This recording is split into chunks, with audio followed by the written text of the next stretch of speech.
Ladies and gentlemen, welcome to another edition of Southwestern Pirate Football live this afternoon on the SHNSports.com broadcast network. I'm Rob Hipp alongside Galen Wellnicki, and today here about 6 minutes to go before kickoff here at Birkelbach Field in Georgetown, Texas. It is the Belhaven Blazers making their way from Jackson, Mississippi, traveling here to Georgetown. Of course, this game's supposed to start at 2 p.m. Last night, the decision was made due to possible impending thunderstorms. We are under a tornado watch here in Williamson County until 6 o'clock this evening. Belhaven Blazers 1-4, 1-3 here in the American Southwest Conference.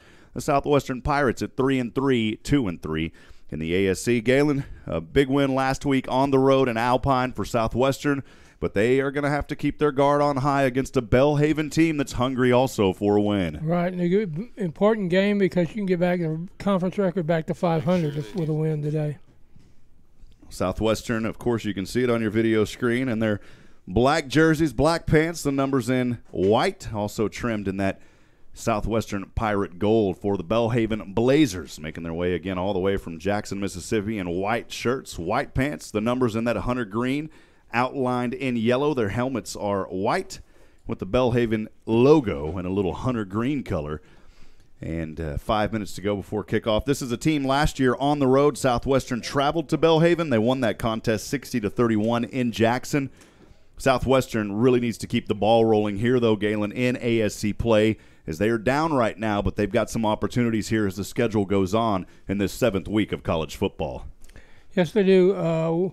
We've got one really tough game left with Hardin Simmons, and the rest of the schedule, is at least a 50-50 shot.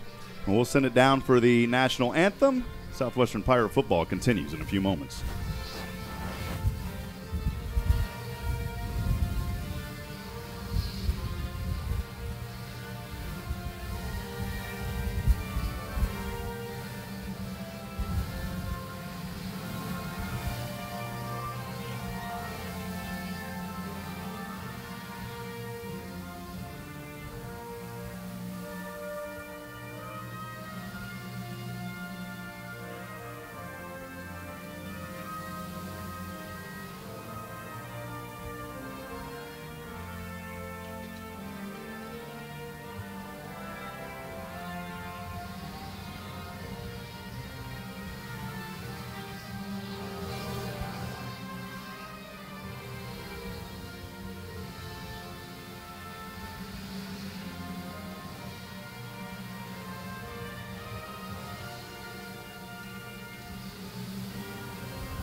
Nice rendition of our country's national anthem.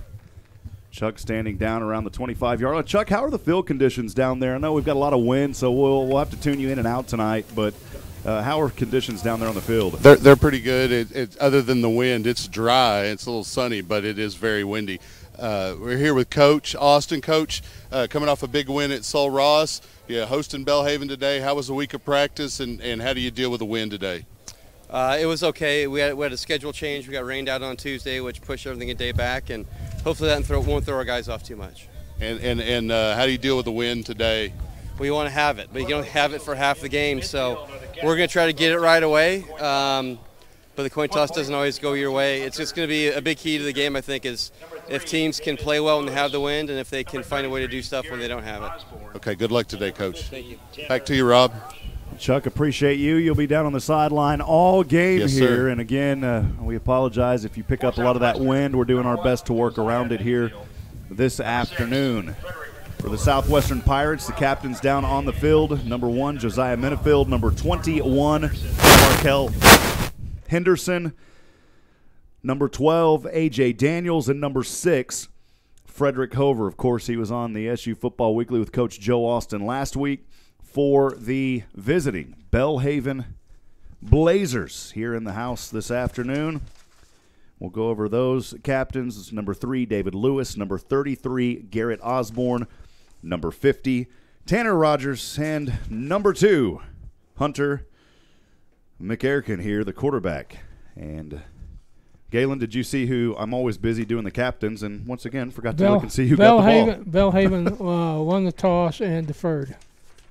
We're about to get started again. Thanks for joining us. Just under a minute or so before we kick off, we'll take a quick break. We'll be right back in just a few moments.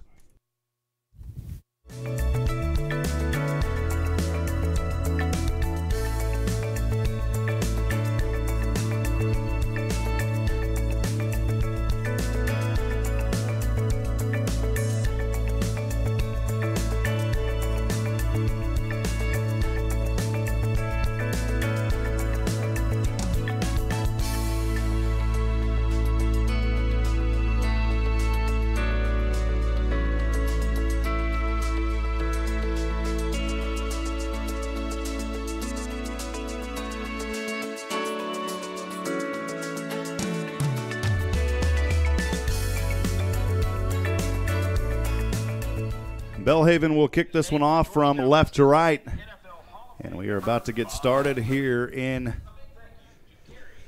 Georgetown, Texas. Again, thanks for joining us. Great a month down there on the field with Gary Anderson, or I can't even talk today, Galen. Gary Brown and his wife down there, sponsors of Southwestern University from Gary R. Brown CPA. We appreciate Gary being down there. They do such good work in a community. A lot of good sponsors here, Galen, that make things possible here for Southwestern.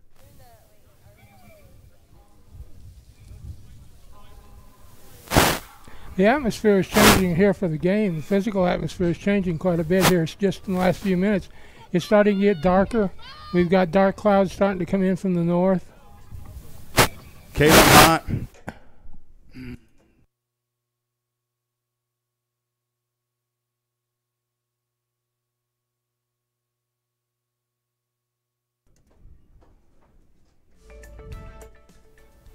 Kalen Himes set back to receive alongside Tavon Gwynn for Southwestern. The kick is up and on its way off the right foot. And Saturday football live and well here in Georgetown, Texas. And fielded at around the 36-yard line by Markel Henderson on the left side. So Southwestern will start with a little decent field position here this afternoon, Galen. I think they kicked that short just because they were kicking into the wind, one thing, and they didn't want to get out of control. Because you're liable to have the ball, at times when the wind gusting the way it is, at times you're liable to have the ball coming right back to you. First down and 10 for the Pirates on their own 37 to open play. And right away, a penalty flag, and that's something you don't want to see. Southwestern struggling with penalties this season, and right off the bat, a false start. Number 52, 5 yards from the previous spot, remains first down.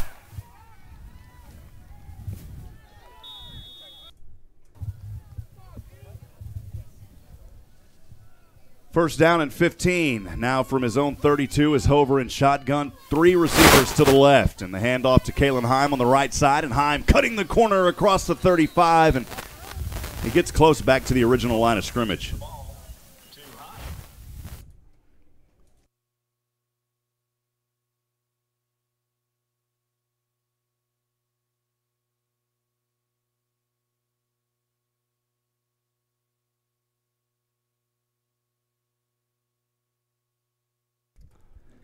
Yeah. First, second down and 10 from the 40. My goodness, I apologize, folks, from the 37. As Hover keeps it here. Hover to the left side. And some blocking on the left. Hover still on his feet across the 40 and dives his way forward to the 39. A nice run by Frederick Hover into Belhaven territory at the 39, Galen. He made a real good decision on the key option. He decided to keep the ball instead of throwing it back and gained the yardage with David Lewis was the tackler for.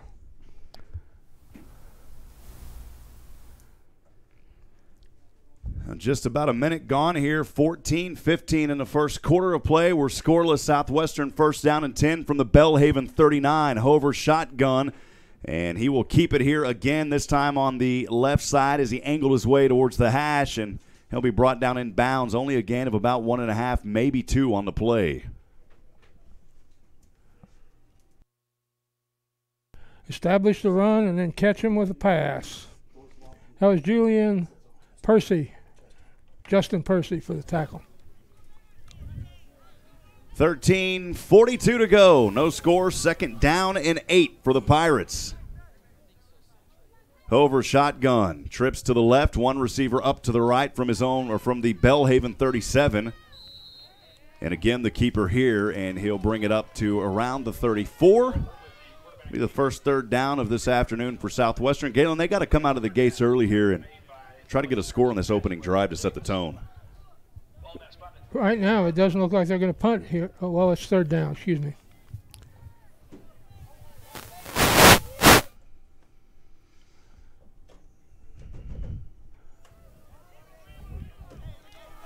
Third down and 5 from the Belhaven 34.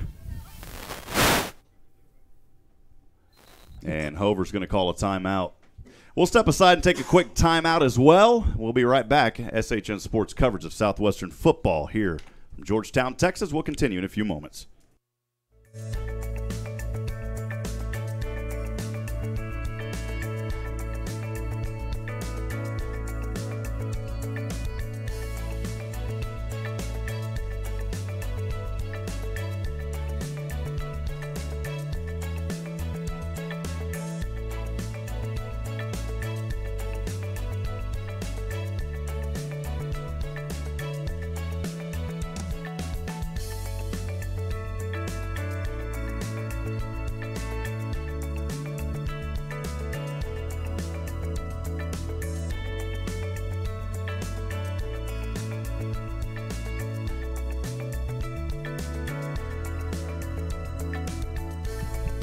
Third down and 5 for the Pirates. On the Belhaven 34, and Hover's going to keep it. He'll have the first down near the 20, still on his feet, and leaps over to around the 14-yard line. Another good option, Reed, there.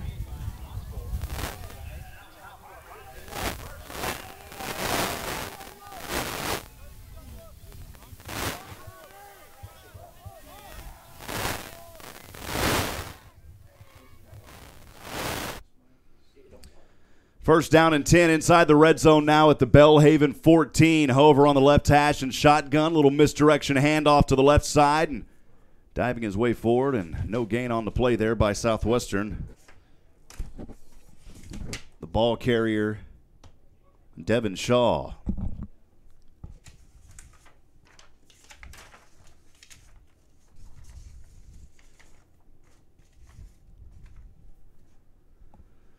Second down and a long 9 from the Belhaven 13. Hover and shotgun. Shaw is back behind him, trips to the right, one receiver all alone to the left, and in motion is Kalen Heim.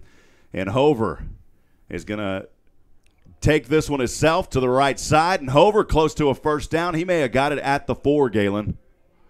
Let's see where they're going to spot it. Looks like they're going to spot it on the 4, but they're not moving the boxes, so it's 4. Fourth and very short.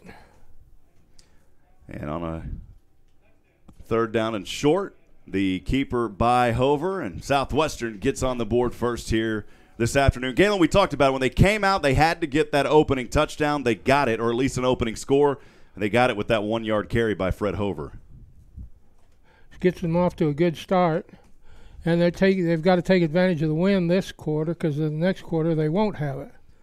And only about 4 minutes or so, just a little under 4 minutes off the clock. Southwestern set for the extra point kick. Luke Fierst, who has been fairly accurate this season, and he's good again here, and it's a 7-0 score. 11:25 to go. First quarter. Thanks for joining us for Southwestern Pirate Football here on SHN Sports. We'll step aside. Southwestern Pirate Football continues in a few moments.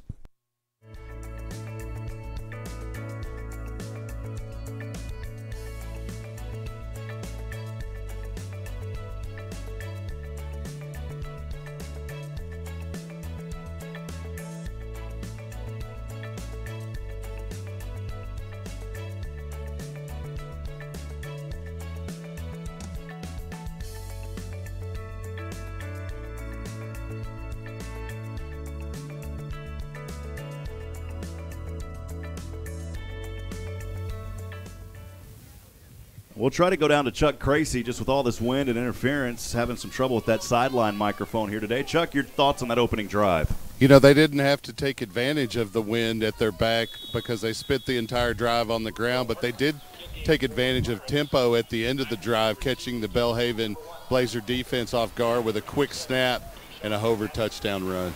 Kickoff from right to left, and this one is going to sail over the heads and into the end zone, and they'll whistle that one dead. It'll move up to the 25-yard line, so a good kick there by Southwestern, and Belhaven will have the ball for the first time this afternoon. Those are the kind of kickoffs you're going to need to use in this weather. When you're going in that direction, you got to keep them low because anything up in the air is questionable as to what it's going to do. 11:25 to go, first quarter of play. Again, thanks for joining us here on the SHNSports.com broadcast network. Rob Hipp alongside Galen Wellnicki. Again, we're under that tornado watch till 6 p.m., 89 degrees outside. It feels like 98, probably more on the field as well. The wind south-southwest at 20, 60% humidity. Belhaven quarterback going to keep it here on the first carry is Hunter McEachern, and McEachern will have a gain of about 3. It'll be second down and 7 for McEachern. Hunter, the 6'2", quarterback, 221 pounds, from Keller, Texas, El Paso area as well. We appreciate all the fine folks at Belhaven. Thank you for joining us, for those of you out there back in Jackson, Mississippi as well. Second down and 7 from his own 28. And McEachern again on the carry. McEachern has daylight across the 50 to the left. He angles to the 30, got one to beat, and he's going to be chased out of bounds right in front of the 30-yard line. A great carry there by McEachern. And on the coverage for Southwestern, Aaron Robinson.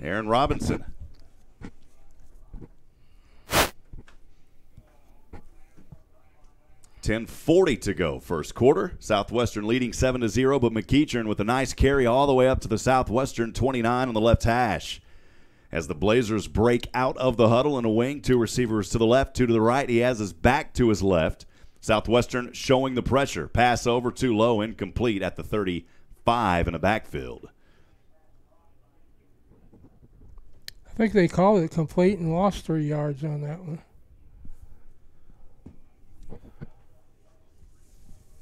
Kendrick Lavender, the receiver there from Birmingham, Alabama, out of Ramsey High School. And, yeah, they did call it complete, and he hit the ground, so a loss of 3. It'll be second down and 13. Belhaven on the Southwestern 34. 2 receivers will line up on the right side. McEachern in shotgun. Has a back to his right. That back is in motion. McEachern will dump it off to that back. It's Brad Foley.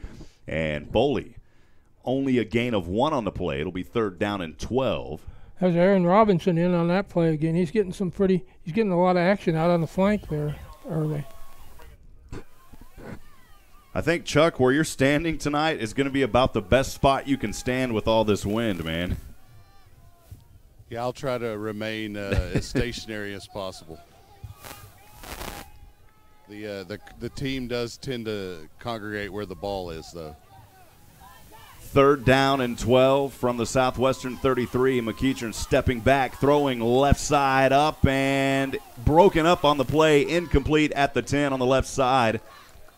Great coverage on the play. The intended receiver for Belhaven not able to come down with that one. Rosario Hernandez Jr. on that play, breaking it up. The intended receiver was Kendrick Lavender. We'll be calling his name quite a bit tonight. It'll be fourth down and a long 12. And, man, if they look for a little pooch punt here, Galen, they're not going to go for the 50-yard field goal. Schimmel with the punt. It's a short one up on its way, and Southwestern's just going to let this one bounce. And it goes into the end zone. The Pirates will have it. Starting out on their second possession of the night. Good stop there by the defense, Galen. Real good.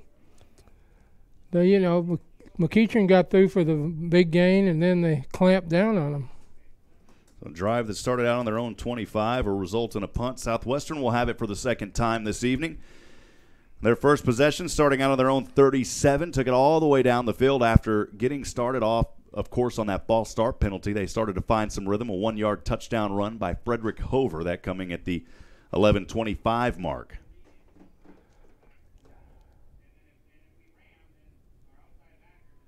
Southwestern first down and 10 from their own 20 after the punt went into the end zone. Hover shotgun And Hover again will keep it. Has daylight on the left side, running across the G logo. Still on his feet across the 40 as he angled his way near the 50. Finally brought down. Frederick Hover having a fantastic running game so far this afternoon. Got that ball all the way up to the 47-yard line on his own side of the field. That tackle was by David Lewis, kind of an undersized linebacker who's the leading tackler on the team. Tavon Gwynn will line up as the receiver far down to the left. Triplet package to the right. Kalen Heim and company out there on a 1st down and 10 from their own 47. Hover shotgun. Devin Shaw is back behind him. Heim goes in motion, and Hover will keep it, and Hover will be slammed in the backfield for a loss and a sack. About a 4-yard loss there, Galen, all the way back to the 43-yard line. Yeah, Garrett Osborne and some of his friends got through there and were able to make the tackle behind the line of scrimmage. Shaw will come off and head over to the sideline. He's kind of favoring his left arm there. Southwestern trainer going to talk to him. He looks like he's all right. 2nd down and 14 after the loss on his own 43 is Hover. Trips to the right. Showing blitz here is Belhaven. Hover finds a gap, and Hover brings the ball up to the 48-yard line. A gain of 5 on 2nd down. It'll be 3rd down and 9 for the Pirates. They've got to get all the way to the 43 of Belhaven. Fred's limping off the field. They're going to have to put the backup in. Austin Emery. We've seen Austin quite a bit this season. Austin Emery as the backup quarterback, 6'3", 190 freshman out of Denison, Texas, Denison High School. So Emery will enter the game. Trips to the right, 7:26 to go, 7-0 your score. Emery in shotgun from his own 48 on a 3rd down and 9. Calling for the hard count, trying to draw Belhaven off. They show blitz, and instead a handoff over to Kalen Heim, and Heim powering his way forward. He's going to be stopped 2 yards short of that 1st down marker at the 45. I think if you're Coach Austin, you go for it here, Galen. Why not? It'd be a good bet because you're going with the you're going with the wind. You're going with the wind. You run the ball fairly effectively, so it's not a bad to leave them out there. That's not. And they do go for it on a 4th and 2, and they're not going to get the 1st down. Back to the original line of scrimmage. Number 3. And unfortunately, nowhere to go there for Emery and a turnover on downs. I stand corrected. Let's go back and redo that drive, Galen. Demetrius Brokenberry was in on the tackle.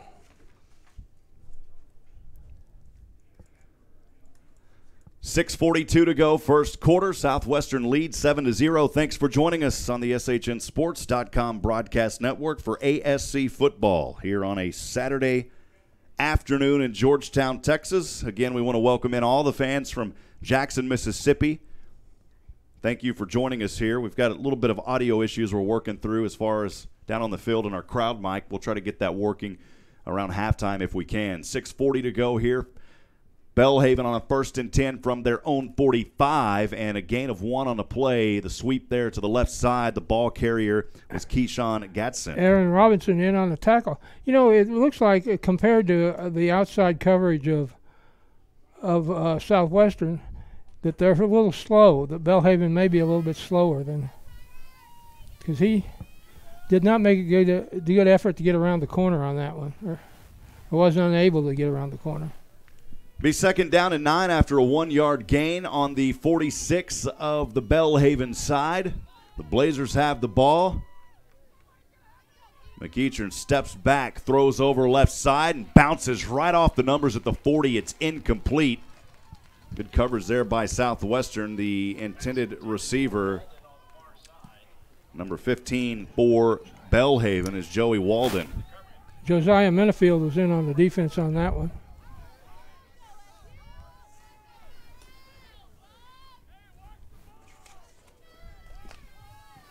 Galen, this drive for Belhaven started out where it stands now on their own 45. Is that correct, or did they start on their own 20? I think they started on their own 20, didn't they? 45. So where they're at now, yeah. 3rd down and 9. McEachern going to keep it, lowers his shoulder to the 50. He's going to be stopped well sharp, 5 yards on that play, well short of the 1st down line, and Belhaven's going to have to punt this one away. Now he's limping off the field. So we've got both quarterbacks having limped off the field here in the 1st quarter.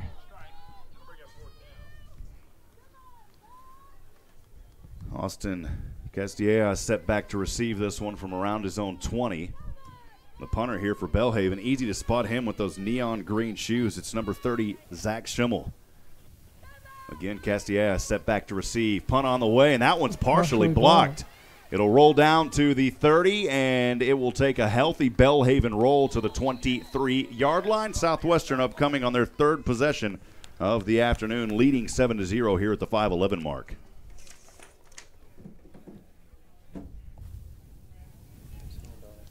Clay Anthony got his hand on it for Southwestern. Southwestern will have the ball at their own 23-yard line. First down and 10. So Southwestern will start here on their own 23, 5:11 to go, first quarter play. The Pirates lead 7-0. On the left side, it is Austin Emery, so Hover's still out. Two receivers and a wing to either side. Emery from his own 23, and his team leading 7-0. Man in motion is David Brandenburg from right to left, and instead a handoff to Hipp on the left side, and on the sweep, Hipp is going to be close to the first down. He may have got it, Galen. They're getting good production from that counter, going the opposite, going against the grain there. 5:01 to go, first quarter. 7-0. Southwestern leading with the ball, in the first down from their own 33 is Austin Emery. Two receivers to either side. Brandenburg from right to left, and Emery's going to keep it, lowers his shoulder, plowing in between two defenders on that right hash line, just outside of it, and a gain of around 4 or 5. We'll see what they give him here. It may be closer to the 5-yard gain. It'll be second down and 5. He got the ball all the way up to the 38, Galen.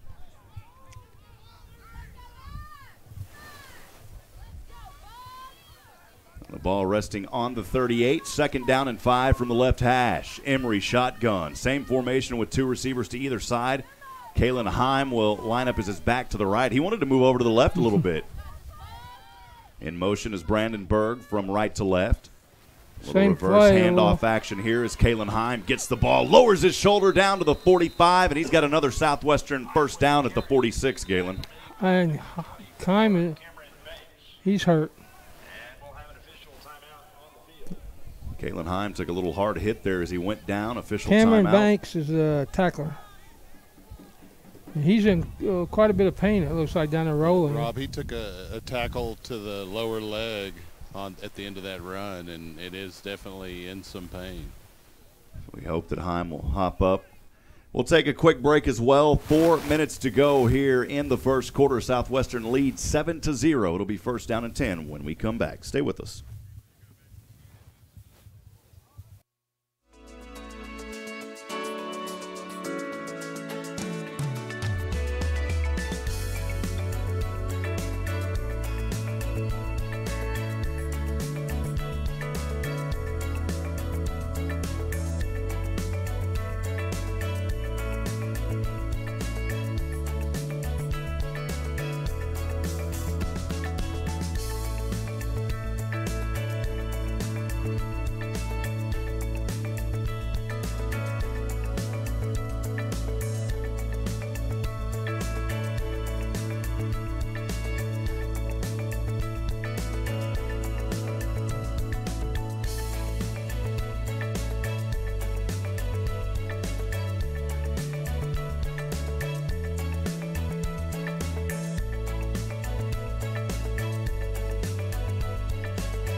back in action here from Birkelbach Field.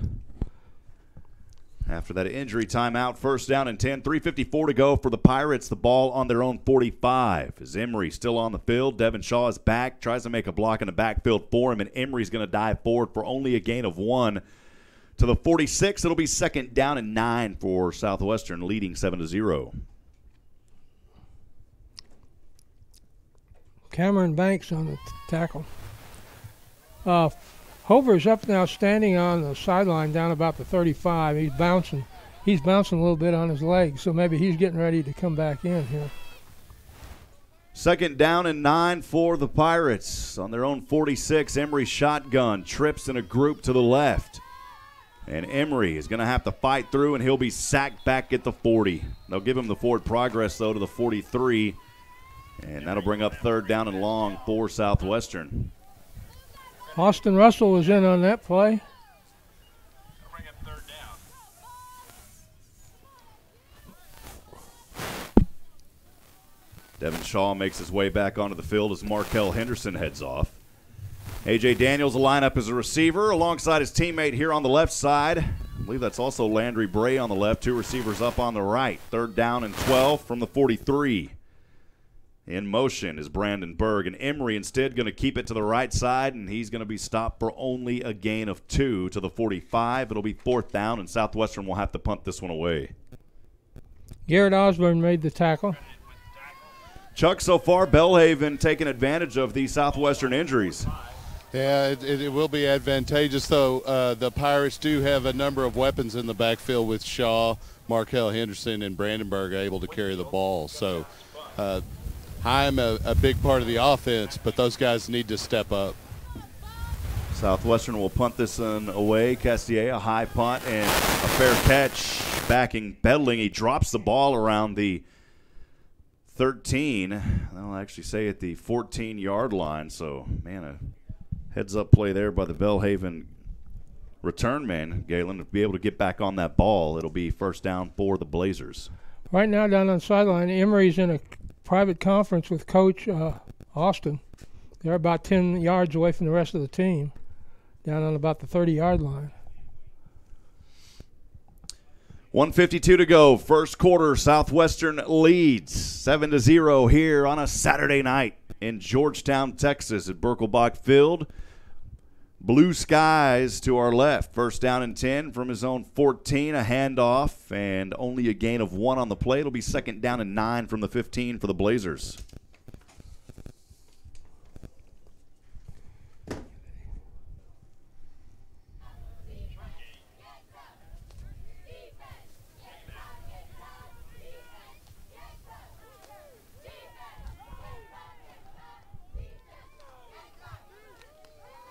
Blazers break out of the huddle on the left hash. One receiver will line up on the right side is Joey Walden. Second down and 9 from the 15, and a timeout called here by Belhaven. That'll be their first one. Each team has 2 timeouts remaining in the first half. Chuck, I'll try to send it down to you. Your thoughts so far early in this one?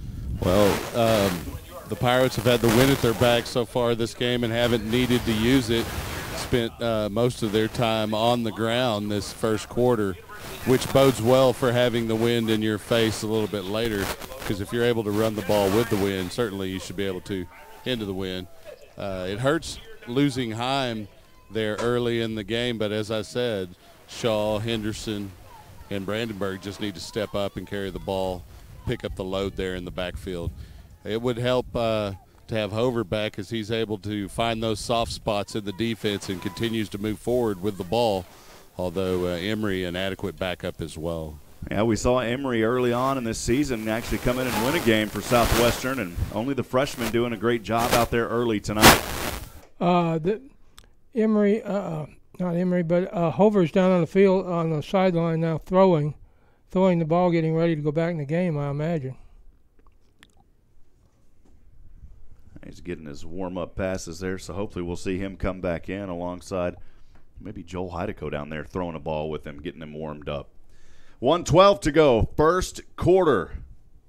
7-0, Southwestern leads. Second down and 9, though, Belhaven with the ball. And they've got it on their own 15. They're going to take a minute here and group together. My goodness, that wind is blowing. You can see the American flag and the Texas state flag on the flagpole wrapped around. And, Galen, at times that flagpole is even bending over. Yeah, the American flag's probably got 2 bends around it, and the Texas flag 2 or 3. And the trees way back there, too, as well, just whipping every which direction. Well, it looks, if you look off to the north, it looks like the storm front may be moving in a little bit.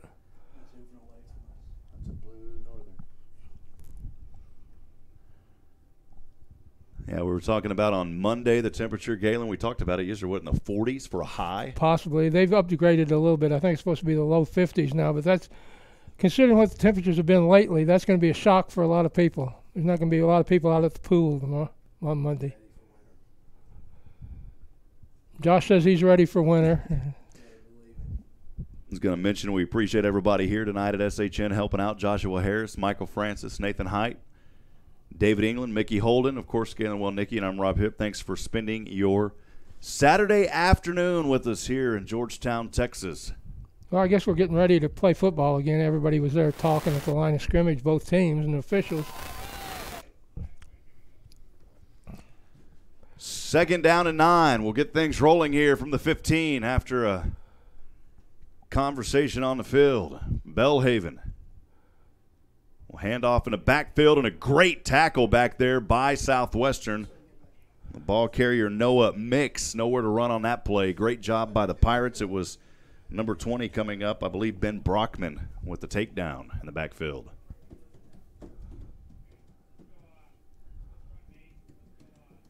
Called Ben's name a lot this season. That's at least 2 tackles so far today. Some personnel changes. Southwestern is going to quickly have to get these changes made here on a 3rd down and 7. Now inside the 10, Belhaven on their own 7. 3rd down and 17 from their own 7. 30 seconds to go, first quarter. McEachern throwing over to the left to the 15, has his receiver up to around the 17. The ball into the hands of Joey Walden there on the left side, and timeout called. That's a new quarterback in there, actually. Number 11, I believe, for Belhaven. Well, there's not a timeout. I beg your pardon. I thought I heard somebody say timeout. Yeah, it's a kid named Owens is in at quarterback now, and if you remembered, McEachern limped off the field after their last possession. I guess there is a timeout on the field. I think Southwestern called the timeout. I'm getting confused, Galen. I'm hearing voices in my head. I thought it was the coaches next to us on the right saying timeout. And so only one remaining for the Pirates now after they called their 2nd timeout. I swear they put 3 seconds back on the clock, because last time I looked over there it was 17. I'll send it down to Chuck if I can. Rob, they want to force them to punt into the wind. That's why they burn this timeout here as the clock winds down on 4th down. 20 seconds to go. Castier step back to receive on the Belhaven 45, and a flag thrown here. I didn't see that play clock get down, though. And he waved it off. The wind may have blown it out of his pocket, Galen. That wouldn't be impossible today. Oh, my goodness. Good thing it wasn't his wallet and all that money from this game going all over the field. On a 4th down and 7, the punt from around the 6, almost blocked, gets a high arcing punt into the wind. A great punt if you consider that wind blowing all the way to the 43-yard line. And Southwestern will fair catch it. They'll have decent field position with 15 seconds to go in the first quarter. The Pirates holding on to that 7-0 lead here at home in ASC play. That was a good move, though, to try to get that punt before the change of the quarters. Tell you, it didn't take long. It only ran 5 seconds off the clock. So we get one play with the wind to our back here. Yeah, I'm surprised we haven't seen a lot of long shots down there with that wind right behind you. Well, Hover's back in the game now. Hover is back in on a 1st down and 10 from his own 43. Good to see Fred back out there. Ooh, a double reverse. And a play here as A.J. Daniels will pass back over to Hover at the 25 on the left side. Great play call there and a nice job and execution by the Pirates for the 1st down. A little trickeration to get things started. 6 seconds left. We got time for another play here. Yeah, and he went out of bounds as well, I believe, didn't he? No, he did not. They're going to run the clock. And they will not get that play off as we are through one quarter. Southwestern leads 7-0. We'll step aside and take a quick break. Southwestern Pirates' second quarter will take place here in just a few moments. Thanks for joining us on SHN Sports. We'll be right back after this.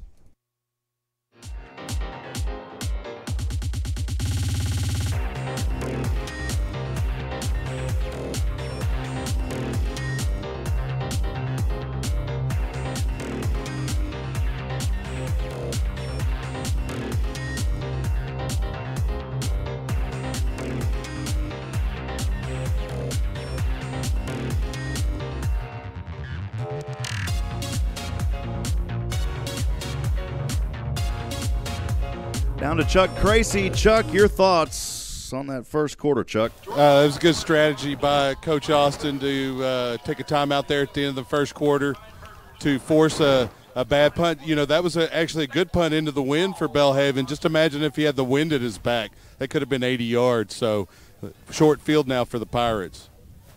Second quarter action. Thank you, Chuck. About to get started. As the Pirates will have it on the we'll have it on the Belhaven 25. And a pitch back over here. Well, he was going to pitch it, and he decided to keep it as Hover, and Hover brought down for only. We've got another Southwestern player down. Only a gain of 1 on the play, second down and 9.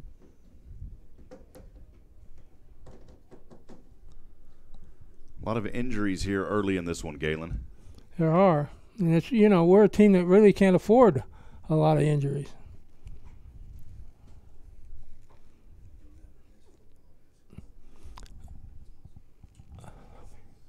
They'll be raising the premium on the insurance for the medical insurance. And the ball resting at the 24-yard line. We'll step aside and take a quick break as well. Southwestern Pirate football. We'll keep it right here. The young man that was injured, able to get up, maybe just got a little stinger out there. He's favoring his right leg there and trying to hobble it off, and hopefully that young man will be all right, able to come up under his own power there was James Smatt. That's a good sign, Galen. You can see a little hobble in his step there. They're taking advantage of the time here to retape Hover's knee out there. One of the trainers had come out and was taping his knee while Markel Henderson will come over to the sidelines alongside Tavon Gwynn. And heading onto the field is Austin Guestier. 3 receivers to the left, 1 to the right. And 1 on the right is Brandenburg on a second down and 9 from the Belhaven 24. Hover gets the snap, trying to get a block on the right side, and he's going to be thrown down to the ground for a loss of 1 on a play. Maybe 2. It's actually going to be a loss of 2. It'll be 3rd down and 11.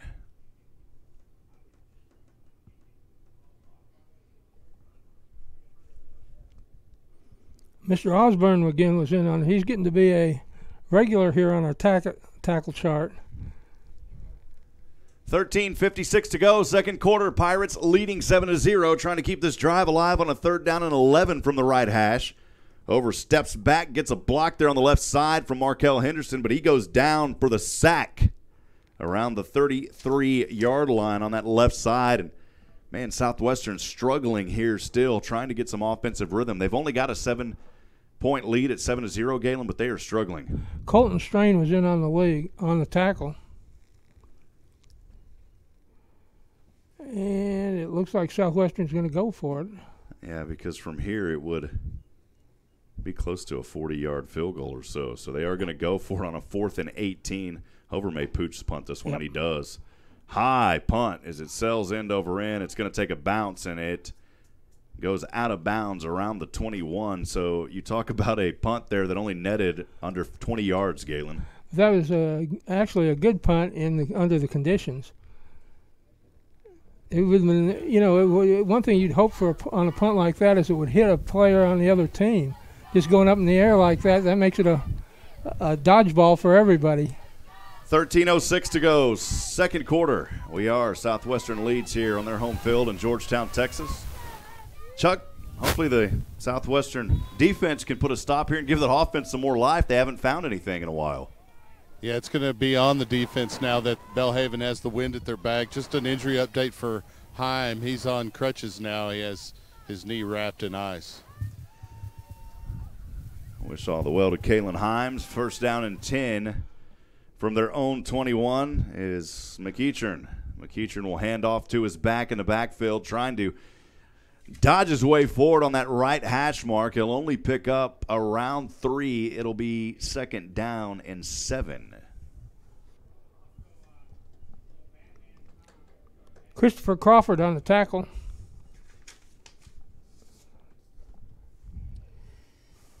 So second down and 7 from the right hash. The ball resting on Belhaven's own 24-yard line. McEachern shotgun, 2 receivers to either side, has that back to his right. Gets the snap, hands off to his back. I believe that's Brad Foley. And Foley's only going to pick up a couple on second down. And it was Brad Foley, the ball carrier, out of Memphis, Tennessee.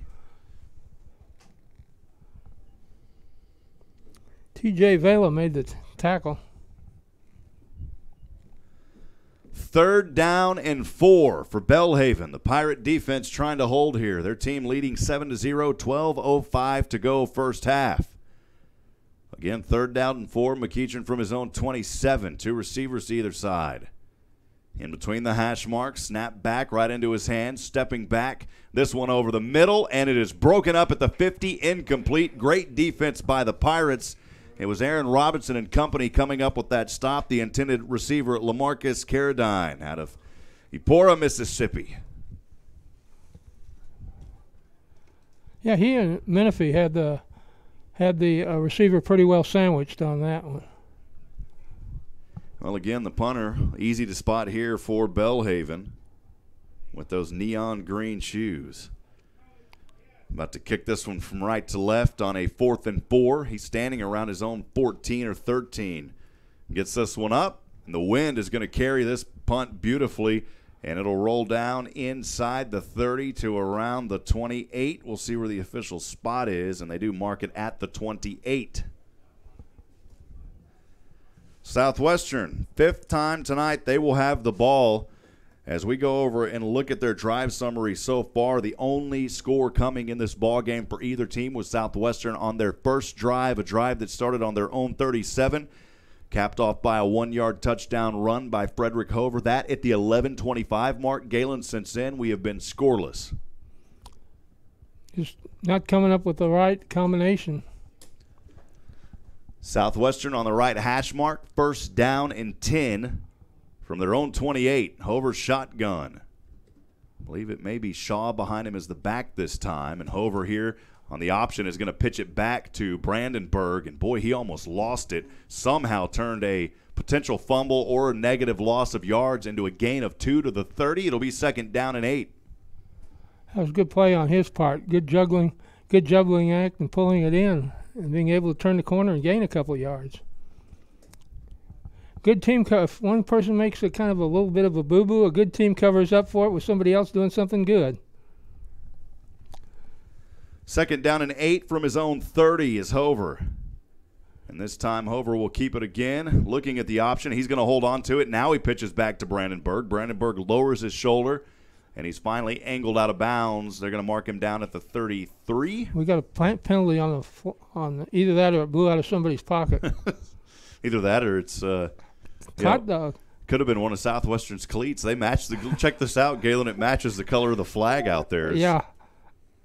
We're looking at the cleats. We're talking about the shoes of Blair Orr, although that is going to be against Southwestern. Chuck, what did you see down there? That was one of the new rule, block below the waist. He wasn't within the 10-2 range, according to the referee's interpretation, so they called it a block below the waist. Some personnel changes here for Southwestern. Tavon Gwynn will head onto the field here on a second down. And it's actually not second down. It is second down. So it's second down after the penalty. They're going to add a lot of yardage here, showing 2nd and 20 on the board. Inside his own 18 now is Frederick Hover. In motion is Landry Bray from right to left. Hover He's going to keep it this time on the option. Angles his way back to the right hash. And a healthy gain by Frederick Hover to the 26-yard line on a 2nd down and 20. He's going to pick up about 7 or 8, Galen. He picks up 8 yards. It'll be 3rd down and 12. Dug it out of a little bit of the hole there. Makes it it's possible that you can get the first down here running, but passing is going to be a little tough with that wind. You're getting out in that area where the field house isn't blocking the wind too well. 3rd down and 12 for the Pirates on the right hash from their own 26. 9:59 to go, leading 7-0. Here in Georgetown, Texas, at Birkelbach Field. 2 receivers to the right, 2 to the left. Hover going to keep it. Hover is going to angle his way and pushed out of bounds at the 30. Southwestern's going to have to punt this one away again, Galen. They will. It's too early in the game to start taking any chances with anything. But they've got to do it against the wind, though.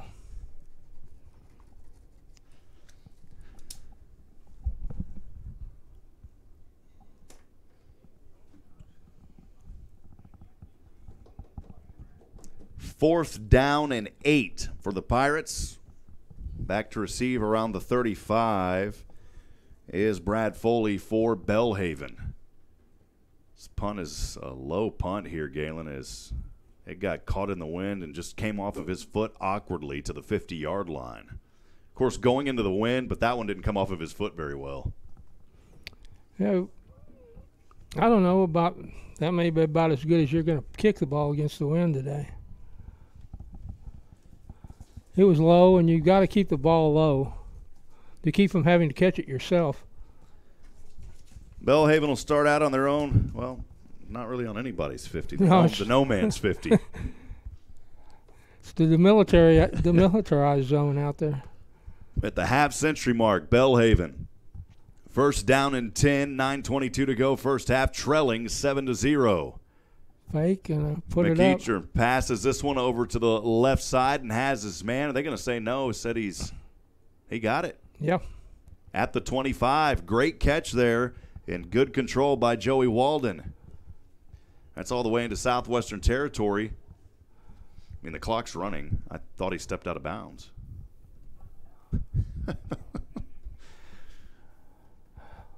Oh, we're familiar with that. We saw that last night in some high school coverage. It ate up about 20 seconds. 8:59 to go as the clock runs here. 1st down and 10, Belhaven. McEacher over to the left side into the hands of Noah Nix. And Nix getting into the mix. And he'll bring it up to around the 16-yard line. They've got to get to the 15 for a first down. They've got him marked around the 17. We'll see where they spot that ball. They do spot it at the 17. He'll be 2 yards short. It'll be 2nd down and a short 2 as Nix will head over to the sideline. I was looking at Josh. We won't talk about last night. 2nd down and a short 2, 8:36 to go. First half, Belhaven driving in Southwestern's red zone now at the 17. McEacher throws this one, lobs it way up into the air. A little miscommunication. It's incomplete in the end zone. The intended receiver for the Blazers was Joey Walden. Yeah, going back to last night, he just a bunch of refs that never saw a holding penalty they liked. And so Joey Walden will head over to the sidelines. 3rd down and 2. Can the Southwestern defense hold? Belhaven trying to get the first down and keep this drive alive. McEacher will spin around to hand off, and he's stopped in the backfield. The handoff goes to Keyshawn Gatson, and he is stopped by Southwestern at the 22. Mr. Hayden Smith in there again for a key tackle. Hayden Smith doing damage. Hayden also in the media guide today, so good to see his face in the media guide as they feature a player every week here at home, and now getting some big plays there on the defensive end. They're going to go for the field goal here. It is a 39-yard attempt. 39-yard attempt with the wind, and it will sell, and it is good. 39 yards on the play. Yeah, it may have cleared the bar by about 3 inches on that one. It was a low kick, and I didn't catch you kick that. I apologize. The kicker kicked it. It may have been Ryan Lindsay. It was Ryan Lindsay, number 91, out of Canton, Mississippi. We want to make sure to get these kids the recognition they deserve, man. So the kicker kicked it. Good job down there, Lindsay. 39 yards through the uprights and with the wind. And that will put Belhaven on the board at the 7:48 mark, 7-3 your score. Thanks for joining us here on SHN Sports. Chuck, that one a little close down there for Lindsay. Yeah, he barely cleared the crossbar there, but it was good. I want to mention the Pirate defense led by Brockman and Aaron Robinson thus far today. Aaron Robinson has said not in his neighborhood, and they kept Belhaven out of the end zone there. We appreciate it, Chuck, and all your fine work down there. Lindsay will kick this one off. Strong kick from that left foot. And it's going to drop inside the 5. Southwestern has it. It's Castilla, and still on his feet as he claws his way forward on the right side, trying to inch his way to the 20-yard line. He'll be at the 19 on the right side, and Southwestern will have it for the 6th time tonight. Their 6th possession starting now from their own 19 at the 7:43 mark, leading this game 7-3. Curious about that Baylor Longhorn score, Nathan. What do you got for us? 23-10 Texas. Well, as a Baylor fan, I'd like to see that flip-flopped. But you can't have it that way, Galen. First down and 10 from their own 19, Hover shotgun. 2 receivers in a wing either side. Hover's going to keep it behind his blockers. Now bounces to the left across the logo at the 25. Still on his feet, and he's got a 10-yard run to the 29 for the first down for Southwestern. Hover doing the damage again with his footwork this afternoon. Galen, I'm not sure if we're going to see – I mean, we still got a lot of football left here, of course, but I'm hoping – I don't think we're going to see much in far as weather here in this ball game. I mean, the radar looks pretty clear as Doppler Dave's showing it to us here. First down and 10 for the Pirates on the left hash at the 29. In motion is Brandon Berg from right to left. He'll step back and give Hover an outlet if he needs it. Flags fly. There's going to be a hold and a horse collar there, no call at the end of the play. Hover a loss of 1. That one should be coming back. Chuck, what did you see on the field? Definitely a hold in the backfield, as you could see the Belhaven defender putting his jersey back on. Looked like Hover, though, got a little collared there at the end. Did you see that, Chuck? I did, but it wasn't. He was unable to get his hand inside. It was all jersey, basically. All jersey. I've got some friends from Jersey. I'm going to tell them they're all Jersey next time I see them, Galen. 7 minutes to go. First half as Markel Henderson back onto the field now for the Pirates. He'll line up as the back next to Hover on the right. 2 receivers to either side. First down and 20 from the 19. As that penalty set him back 10. Southwestern leading 7-3. Hover going to throw here over to Landry Bray. Bray will have the completion and the forward progress all the way up to the 24. Even though he was pushed back to the 19, they're going to give him the forward progress at the 24. David Hudson was the tackler. Landry Bray, the senior from Arlington, Texas, out of Lamar High School. When he makes the big plays, we call him Bray Bray. Landry will.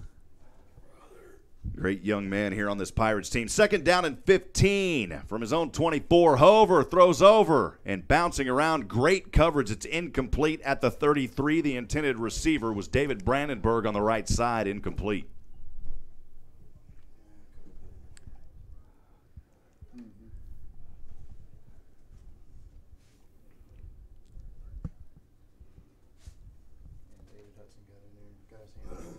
Yeah.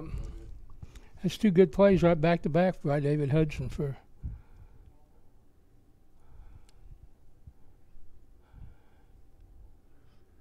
third down and 15 for the Pirates. 6:10 to go first half. A critical third down. They haven't been able to convert as of late.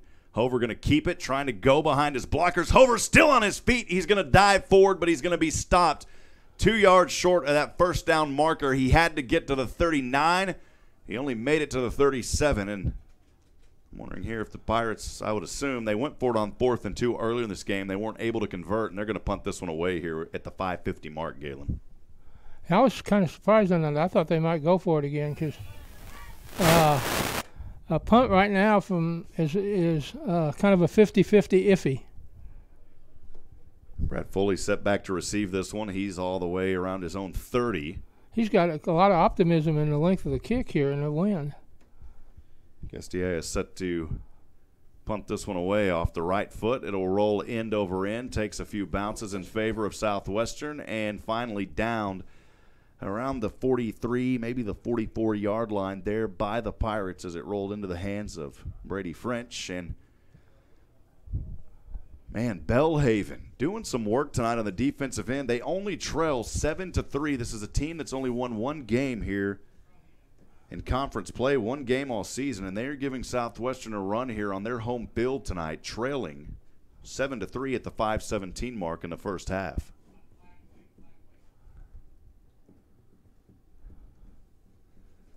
The sixth possession for Belhaven. They'll start it on their own 37.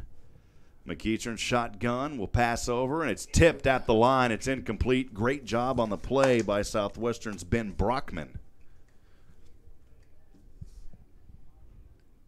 Brock's been in there quite a few times tonight, Galen.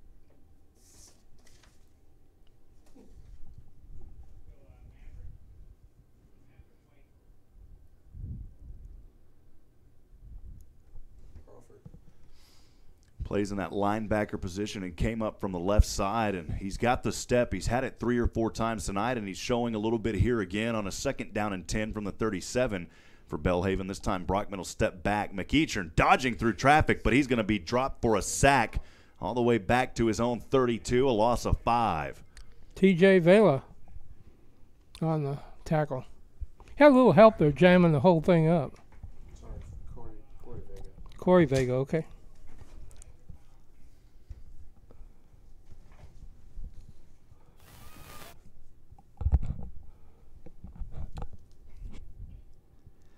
.443 to go, first half, 3rd down and 15 for Belhaven. They've got it on their own 32-yard line. McEachern shotgun, 2 receivers to the right, low snap, standing back around the 25. Going to throw this one in the flat over to the right side into Noah Nix. Noah spinning around, and Noah is only going to get up to around the 35, maybe the 34. Southwestern Pirates, a good stop there on that one, Chuck. Yeah, Noah where to go for Noah there on that one. Well, Chuck, he nixed it. But a good effort nonetheless, as Belhaven will punt this one away on 4th down.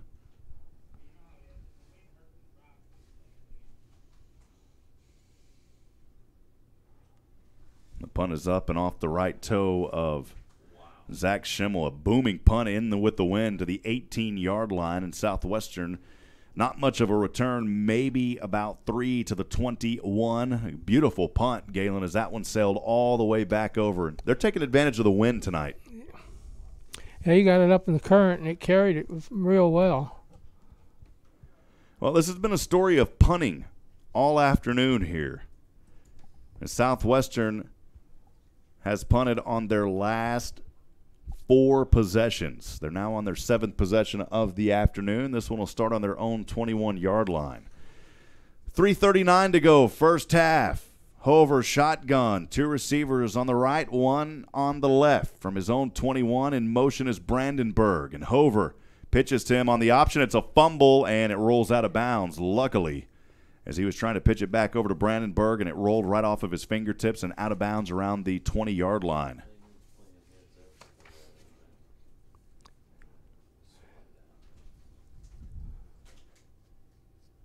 Chuck, I was going to ask you down here, if Brandenburg would have intentionally kicked that out of bounds, what happens? I'm not sure if he kicked it. That probably would have been a flag. He did tip it out of bounds, but they're going to move it back to where the fumble occurred. Well, definitely he was trying to go for it. Nothing intentional there. It'll be 2nd down and 13. The ball back on the 18-yard line. Hover with the keeper here. Up the middle as he guts it to the 25. 4-yard gain there by Hover on the keeper to the 25-yard line. 6-yard gain. 2:58 to go, first half. Hover shotgun. His team leading 7-3 on a 3rd down and 6 from his own 25. 2 receivers, actually trips, all stacked up on the left side. One lone receiver is Tavon Gwynn on the right. Hover instead going to keep it. He's got daylight across the 40. Hover has got one man to beat as he crosses the 30. He's going to run out of steam and finally drug down at the 25. But what a run by Hover, and chasing him down, saving the touchdown, was Cameron Banks. Huge run by Fred Hover. I'm eager to see his stats here at halftime. You know, we haven't got any stats here so far. Hover had to come out again. He's got his helmet off on the sideline, and Emery's back in at quarterback. First down and 10. Southwestern on the 23 of Belhaven. Emery is going to keep it as he shimmy shakes his way across the 20 down inside the 20-yard line. They'll mark him down at the 17. Nice 5-yard pickup on first down by Austin Emery. 2nd down and 5 for the Pirates. Real good effort by Emery on that play. This game is moving quickly, Galen. I don't know if you felt that or not. I thought the first quarter, not to argue with you, but I thought the first quarter drug, but the second quarter is going really fast. 1:45 to go here in the first. Southwestern leading 7-3. 2nd down and 4. They gave him 6. The ball on the Belhaven 17. This time the handoff on the right side, and spinning around and drug out of bounds is Markel Henderson. Markel will have it to the 11-yard line, a pickup of 6 and a first down for the Pirates. Cameron Banks again for them.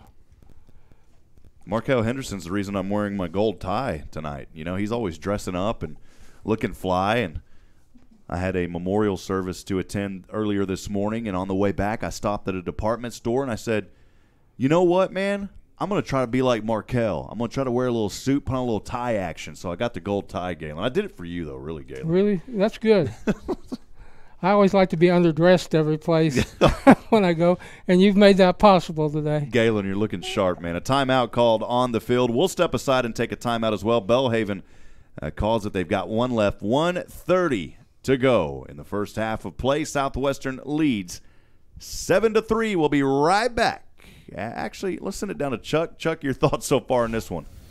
Well, I want to credit that long run, not to take anything away from Hover, but Tavon Gwynn sprung him there on the edge with a block on the corner.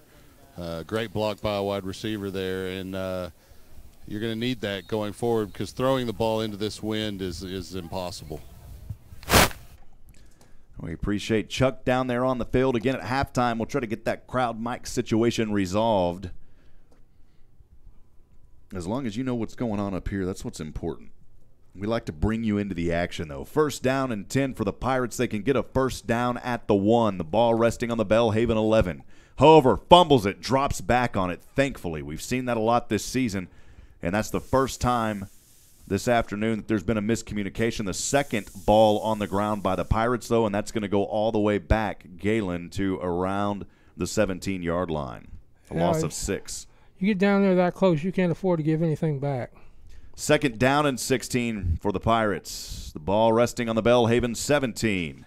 Devin Shaw, the back behind Hover. One receiver to either side. And the carry here, and the keeper by Hover as he lunges his way forward near the 6-yard line.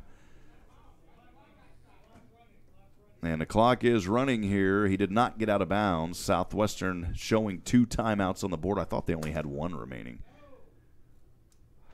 Well, the clock is now stopped. Finally. I think there should probably be about another 40 seconds on this clock if you add it up so far, Galen. Tavon Gwynn back onto the field now as Anthony Stevens heads over to the sideline. Tavon will be the receiver on the right. Trips in a package to the left. 3rd down and manageable here for Southwestern. As Hover will keep it, tries to split through 2 defenders, and he is stopped around the 6-yard line. They'll mark him down at the 7, and it'll be 4th down for the Pirates. I expect them to go for the field goal here, Galen. And the Pirates are just going to let as much time run off this clock as they can. There is 25 on the game, 23, so only about a 1 second or a half a second difference. So I would suspect they'll let this one run down to 1 second, and then they'll call the timeout. I don't know if I'd risk it at 1 second. I think I'd do it at about 4 seconds like they do in the NFL. That's kind of a mandated thing that the NFL announcers are always jumping up and down at. 4 seconds, 4 seconds. No, I mean, if you got the official right next to you, you can Yeah. say stop it at 1 second. And they stop it at 2 seconds. Southwestern will go for the field goal attempt here. The ball is placed on the 7, so you add 7 more to that, which will put the field goal on the 14, so they'll call it a 24-yard field goal. At least that's what I would suspect, Galen. Usually it's about 7 yards from that line. Maybe I got ahead of myself here. He's kicking from about the he's going to spot it, I think, on the he's going to be on the 14. Just follow through is carrying him. And that's a thanks to Matt Leishman for teaching me the skills, man. Actually, he's going to stand at the 15. So it's going to be a 25-yard field goal. It's a yard off, Galen. I lost the bet this afternoon. Nope, he moves it up. There we go. I won the bet. I'm back to the bet. 24-yard field goal here for Luke Fierce. Attempt. Southwestern leading 7-3, 2 seconds on the clock. Daniels the holder. The kick is up into the wind, and it is no good. My goodness. Bad snap there by Daniels, as I saw that earlier and said it, and we'll see it on the replay here. And I will actually send it down. I'm trying to see where Chuck Cracy is. We'll try to get an interview with Coach as he is making his way over. Chuck Cracy resting around the 30.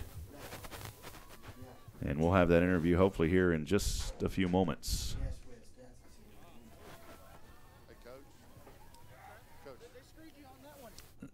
Chuck down with Coach Austin at the 31. Chuck? Yeah, thanks, Rob.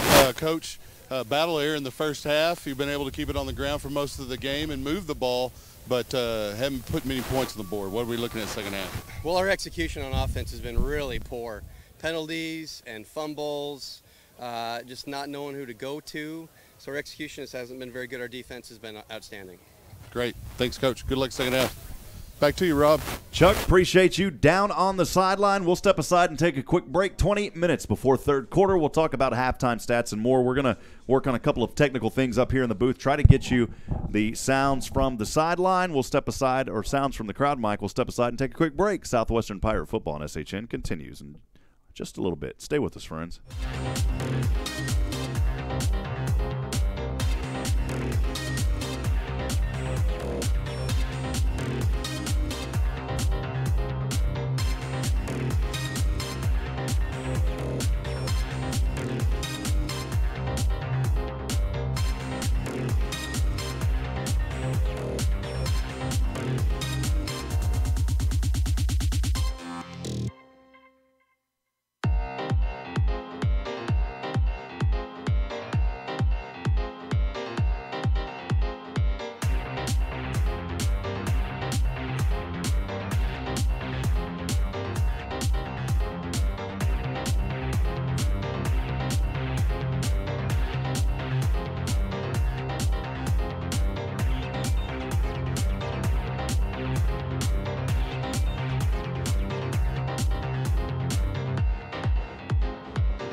Yeah, but I should need something regardless.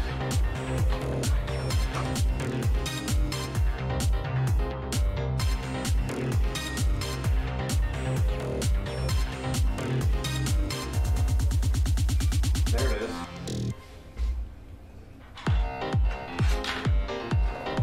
I might try it again, Rob. Maybe something's different. Just Test 1, 2.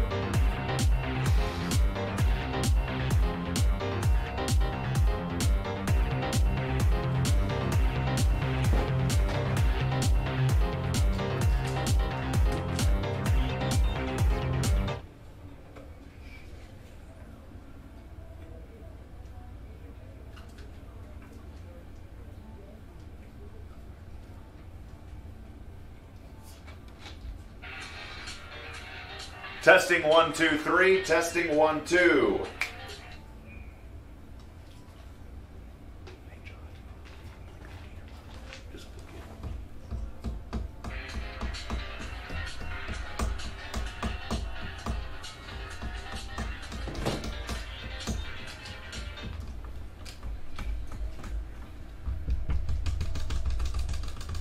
That's the audio out there. It's working. I don't have anything on the radio. It's there. You just can't hear it. It's there. You won't. Oh, you won't. You won't hear it on the radio. Oh, because you've got the other thing on. There it is. Excellent. No.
Well, welcome back to Southwestern Pirate Football live on the SHNSports.com broadcast network. Rob Hipp alongside Galen Wellnicki as they're having some issues printing the stats, but we do have those online. We appreciate the fine work that Southwestern always does for us. Just a little IT issues on the end there, printing things. But tonight, 9 first downs compared to 2 for Southwestern.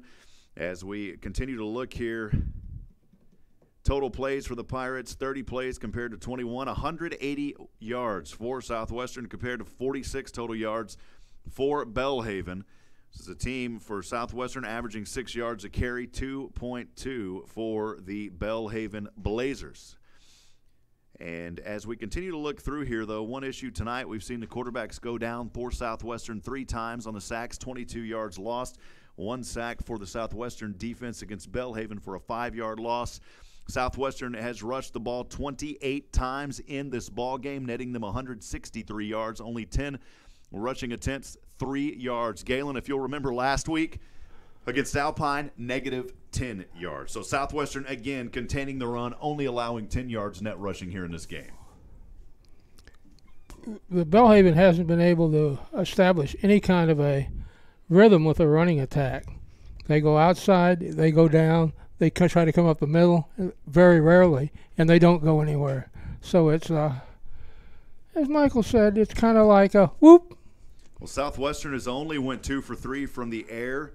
Of course, Hover went down early. He's back in the game now. They've only passed for 8 yards. And then if you look at Belhaven, 6 for 11 in that passing game, and actually 24 yards through the air for Southwestern, 43 through the air for Belhaven. So we'll take a quick break. 1:30 to go. The score 7. Southwestern leads 7-3. As we're about to get started at the third quarter, we'll take a break. We'll be right back after this.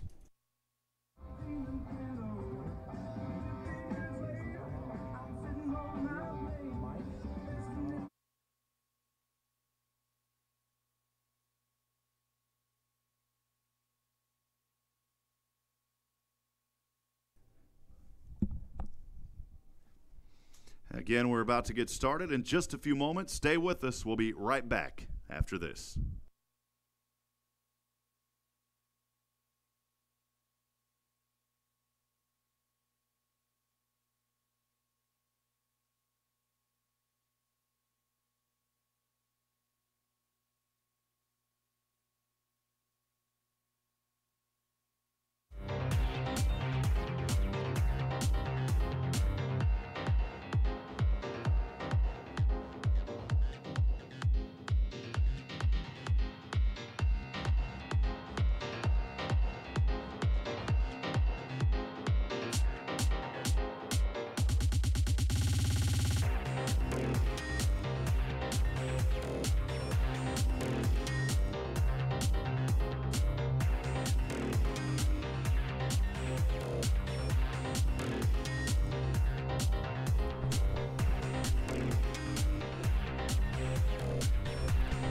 Back in action, Southwestern Pirate about to get started. Football here, 15 minutes to go, third quarter. The Pirates will kick this one off. Galen should be set for a good one. We'll send it down to Chuck Tracy really quick. Chuck, your thoughts here as we dig back into this one.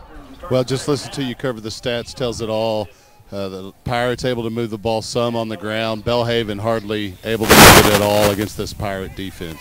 The kickoff, thank you, Chuck, on its way here as Belhaven has it across the 30 on that far side. We've got a crowd mic now, so thanks for sticking with us here on SHN Sports. As with the 20-yard return. Galen, I don't like having a broadcast where you can't hear what's going on outside. So we had a lot of wind issues and things like that tonight, causing a little bit of trouble here. But we are back in action up here, and Belhaven will have the ball. Again, opening this possession after that kickoff moments ago. For their 7th possession of the evening. They'll start on their own 32, so good field position here for McEachern and company. From the left hash, McEachern will hand off to Foley, and Foley has nowhere to go. A loss of 1 on the play at the 31. It'll be 2nd down and 11. Hand off to Foley. Be tackled in the backfield by Nicholas Smith. That continues their same running process as in the first half. On the play. 2nd down. 2nd down and 11 from the 31 is where this team will get things going here. 14:22 to go here in the 3rd quarter. McEachern steps back, throws over left side, and did he hold on to it at the 49? It is a catch into the hands of Joey Walden, and he's got a 1st down on his own 48-yard line there on the left side. Man, what a catch by Walden. That's enough for a Blazer 1st down.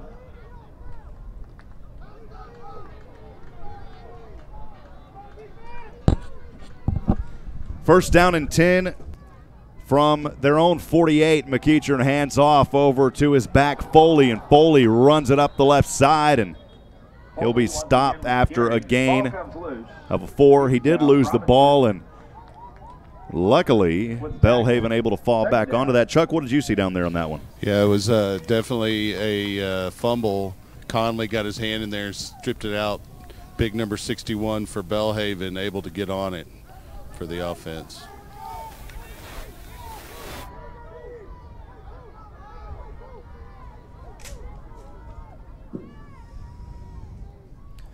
Back in action, 2nd down and 7 from the Southwestern 49. Ooh. And this time, McEachern going to go down at the 43-yard line. A sack on the play, the 2nd one of the evening for Southwestern. That's going to force a 3rd down and long. That was a good play right there, Galen. Yeah, it sure was. And, he didn't have time to do anything except take cover. That'll bring up 3rd down with the ball spotted at 43.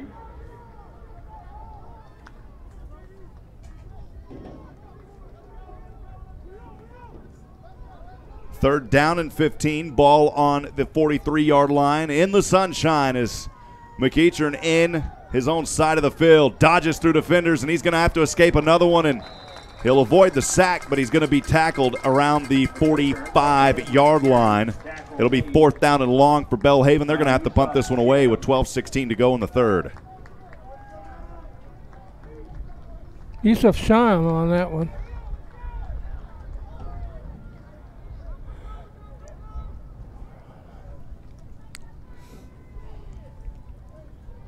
Fourth down and 13. They'll punt this one away. Brandenburg set back to receive as 1 for Southwestern, backpedaling and fair caught at the 24-yard line for the Pirates. Fair caught at 24. Southwestern will take over. May have been Heideco. I'm not sure which 15 that is. We have Heideco on our roster as well as Davin Masur wearing the 1-5.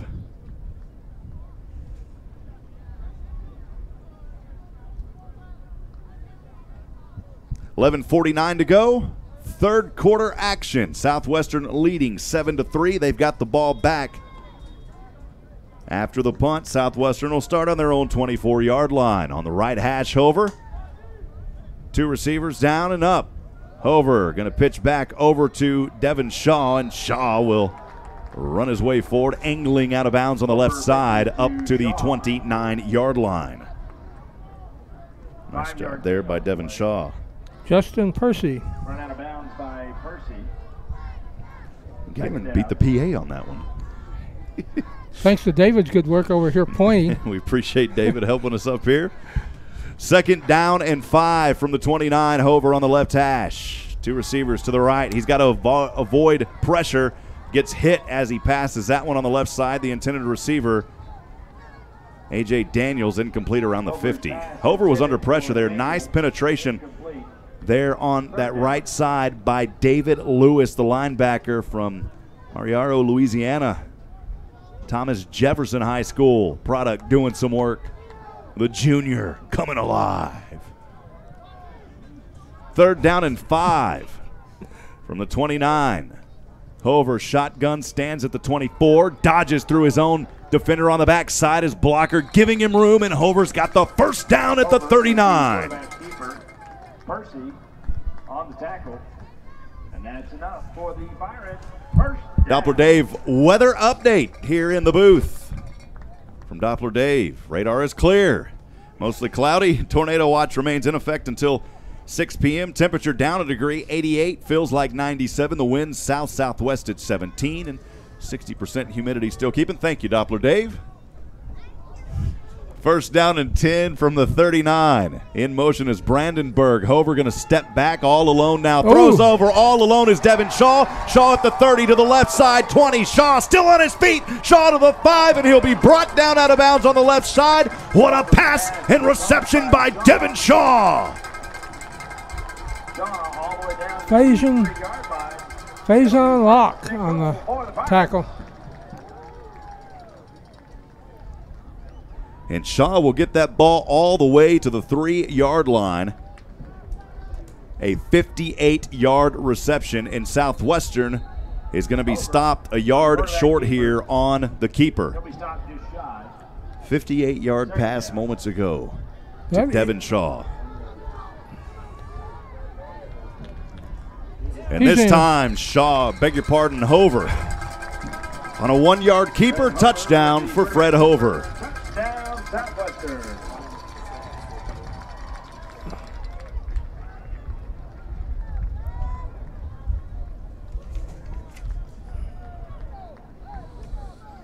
Southwestern extending their lead 13-3 here at the 10:18 mark. Luke Fierce set for the extra point kick from the 10-yard line. Add 10, it's a 20-yard kick. Ball down, right foot toe to leather, up and good. 14-3, down to you, Chuck. That was a great play call, great play design. They had everybody moving to the east, and Shaw slipped out to the west all by himself. Hover hits him in stride, carries it down to the 3. Pirates use tempo after that. Couple of runs straight ahead by Hover quickly, and they're ahead now, 14-3. Go ahead, Galen. I think we ought to get 2 points for that conversion since it went over the top of the field house. Actually, it had a little help. It bounced off the top of the field house and rolled over. 10:18 to go. Pirates leading 14-3 here at Birkelbach Field. Showing some life here on their 8th possession of the night. A drive that started out on their own 24-yard line. 76 yards, the big majority of that, the 58-yard pass to Devin Shaw. And then the 1-yard touchdown run by Fred Hover on the keeper up the middle. Southwestern showing the life here in the 3rd. Kicking for Southwestern.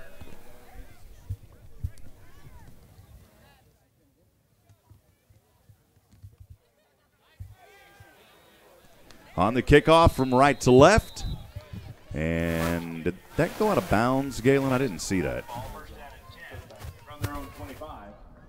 No, touchback. I didn't see it. The wind is blowing everything down. The pylons back there blown over. All over the field, look, 3 or 4 of the pylons just blown over. We got flags blowing out of officials' pockets. We got pylons blowing around. We got the flagpole bending.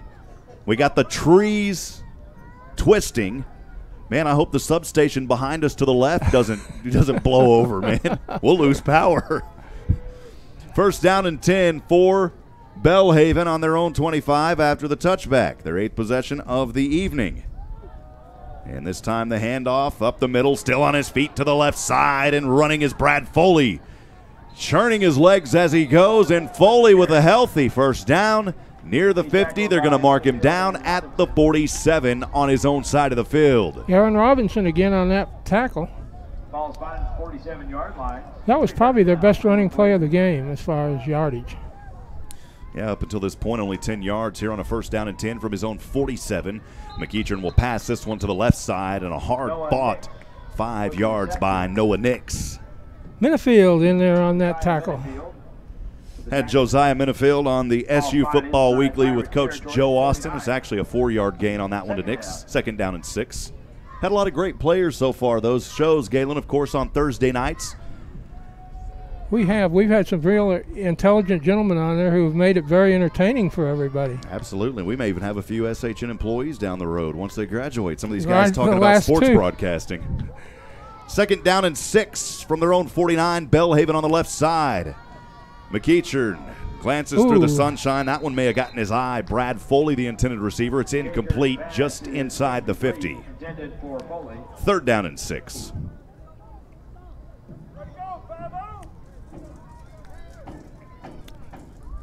$9:19 to go, 3rd quarter. Southwestern leads here in Georgetown, Texas.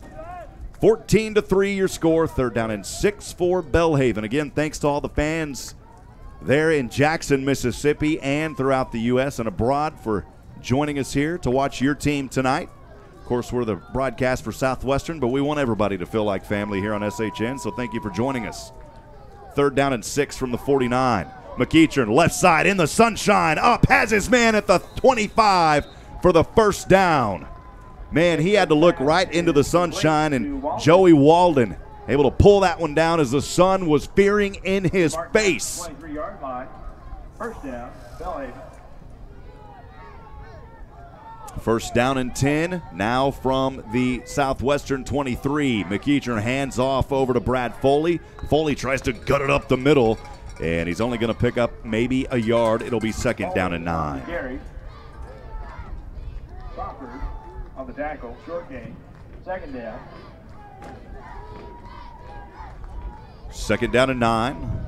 Threatening the Southwestern red zone at the 22. McEachern to the right side with a hand in his face, completes the pass at the 5.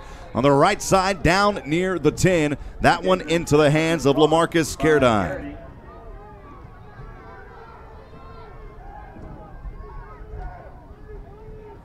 Cardine has that 1st down. 1st down and 10. They can get the 1st down at the 1 on the 11-yard line.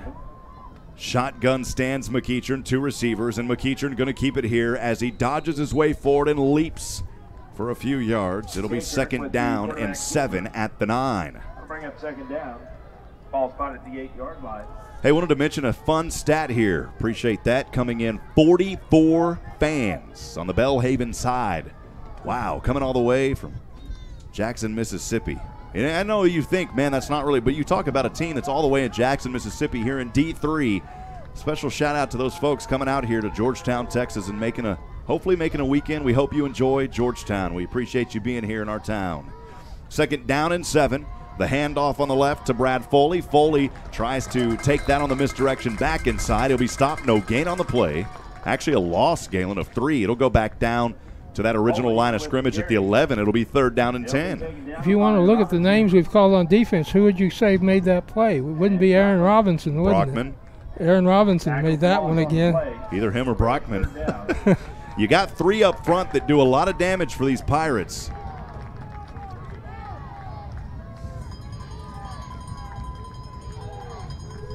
It'll be 3rd down and 10 from the 11. Belhaven trailing 14-3. McEachern dodging defender, still on his feet, and he's going to be slammed near the 30. What a play by the Pirates.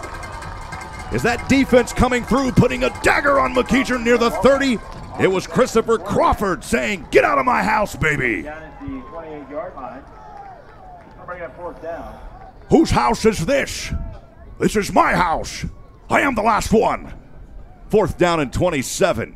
Is Sean Connery in the booth tonight? Where you at, Sean? No, he just ran off. And going for a 45-yard field goal here is Belhaven. Into the wind.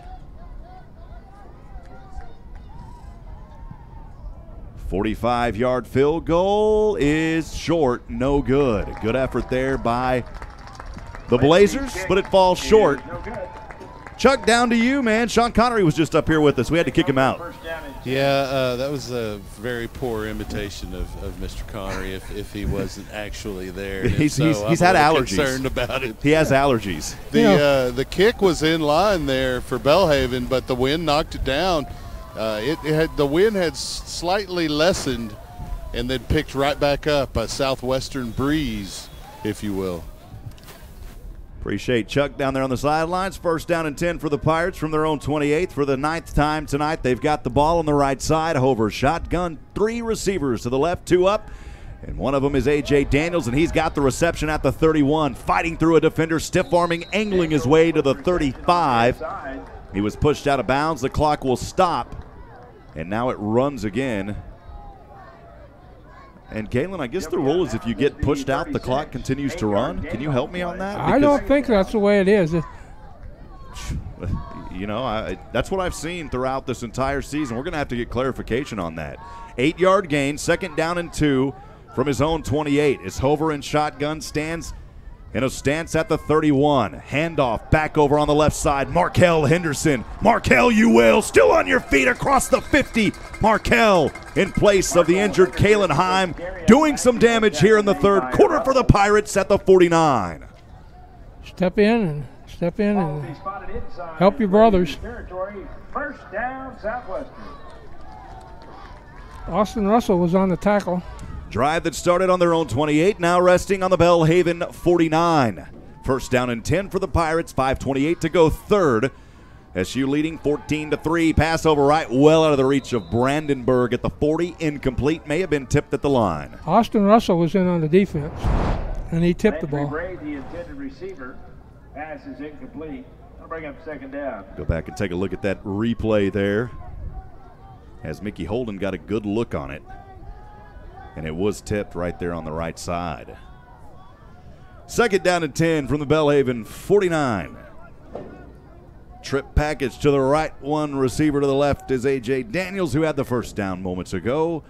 Frederick Hover in shotgun stands at the 46 on the option back over, and Henderson fumbles it, but it goes out of bounds. That's his 3rd time this afternoon. Southwestern's put the ball down, and thankfully it goes out of bounds. But Galen, that is a loss of 3 on the play. It'll be 3rd down and 13. That's pretty standard rule. If you fumble it forward, it's going to come back to the point of the fumble. 48-yard line.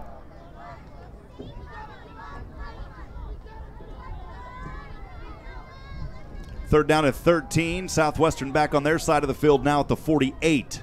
Trips to the right. Brandenburg, one of them. Landry Bray also there on the right. Down to the left, Tavon Gwynn. From the 48, Hover going to pass quickly. Right side, has the man, has the connection into the hands of Landry Bray at the 43. They'll be short, though, of that the 1st down. They had to get to the 39. I think at this point, you're in the no man's land. I say you go for it here, Galen. Well, maybe if you're 10 yards further ahead, you go for it. They are going to go for it. Had a little vote here in the press box about whether we should go for it or not. We had some grunts. Luckily, the coaching staff, they don't have the signal on listening to us. We don't know. 4th down and 4 for the Pirates. They're going to go for it here from the Belhaven 43. Hover going to pass over, has his man, has the 1st down on the left side, still on his feet. Ooh. Is Landry Bray, and a little Bray to the 30. 1st down for the Pirates. Down by Jones. And that'll be a 1st down. Chuck, gutsy call on 4th and 4. They go for it and convert. And great execution on that play. Sure-handed Landry Bray. And I wanted to give you what I believe the interpretation is on that out of bounds. If you give up progress before you step out of bounds, they'll continue to wind the clock. 1st down and 10, thanks, Chuck, from the Belhaven 30. Man in motion is Devin Shaw. A little end-around action. Tavon Gwynn thought about passing. Now he does to the right side. Tavon, it's intercepted at the 4. And this young man stepped in front of the line, still on his feet, angling back to the left hash, leaping over defender. Flags fly, 2 flags, and down to the 20-yard line. They'll call him at the 19. Tavon Gwynn threw the interception there on an end-around play. And I'm not sure who picked up that interception, though. Did you see that, Galen? Intercepted. I didn't. By number 24, Cameron Banks. Well, number 24 got it. Cameron Banks. Cameron Banks, the defensive back from Mobile, Alabama. There's a flag going to backfield. Let's stand by and wait for that one.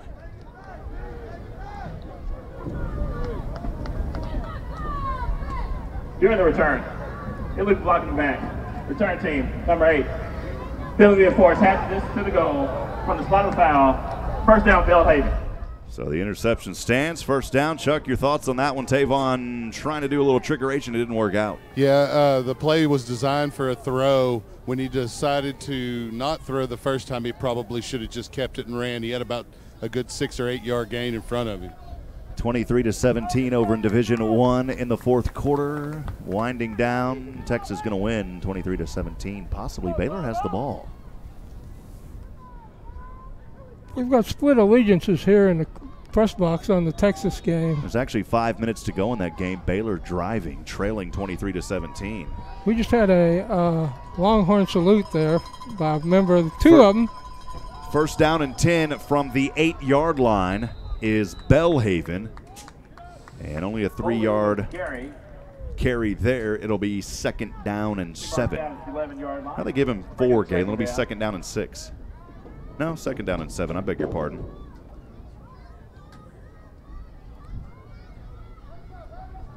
Got to tell the scoreboard guys up here, don't listen to me when I call it, because it's always second and 7, then second and 6, then back and forth we go. I like to do it for Josh, keep him busy up here, Galen.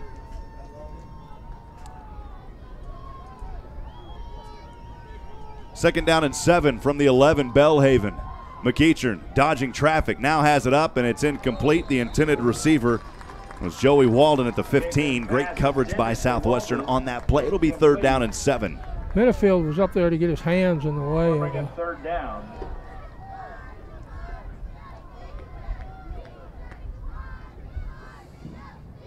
Georgetown Fire Department, firefighter Chad Allen and firefighter Colby Lyons on the medical standby. We appreciate the work that our Georgetown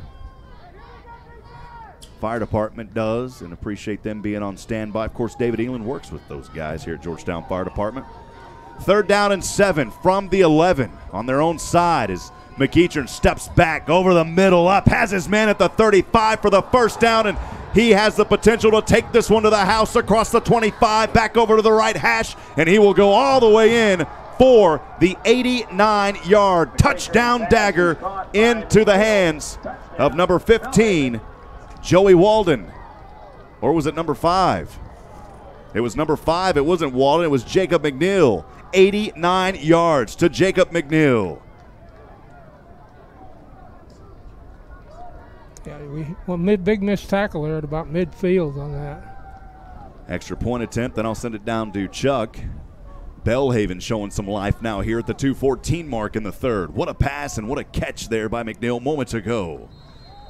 And that kick is up and good, and we're back to a 4-point game, 14-10 at 2:14 to go. Southwestern leading down to the Chuck man. Yeah, Rosie Hernandez there in the secondary, the safety, usually a sure tackler, made contact, didn't quite wrap up, and the tackle was broken, and there was no one left to stop that advancement for the touchdown. And Belhaven staying in this game despite Southwestern really dominating for most of it. 2:14 to go. Southwestern leads 14-10 here on their home field as some cloud cover coming over us right now, diminishing those moments of sunshine that we had on the field here at Birkelbach. As you saw a paintbrush of sunlight down on the field throughout parts of this game, and now the cloud cover covering the sun right behind us. You can still see some graceful glimpses of the sunlight. What direction is that out there, Galen? Southeast. Southeast. Man, I think, you know, people give me directions. They say turn east here and go north here, and I don't have a directional compass, man. Along with Tavon Gwynn. Tavon Gwynn set back to receive alongside his teammate Lindsay with kicking duty. Castella, and this one will go up into the air, and Castilla will have it at the 30 on the left side. Spins around, and he's hitting the back at the 35. Tough hit there, and a great front tackle by Corey Tolliver. They're a good tackling team, and they try to finish off all the tackles too. Ball will be spotted at 36-yard line. Well, it's getting close to that fourth quarter. You know what that means up here in the booth. That means you take your boots off because your feet start hurting, Galen. 2:10 to go, though, here in the third. First down and 10 for the Pirates after the Belhaven TD. Ooh, good play. And a play here over to Daniels on the right side, and he's got the catch at the 45 and a first down in Belhaven territory. He'll be inside Blazers territory. He rolled one way, the defender rolled the other way, and unfortunately the defender rolled the wrong way. And he was able to get loose.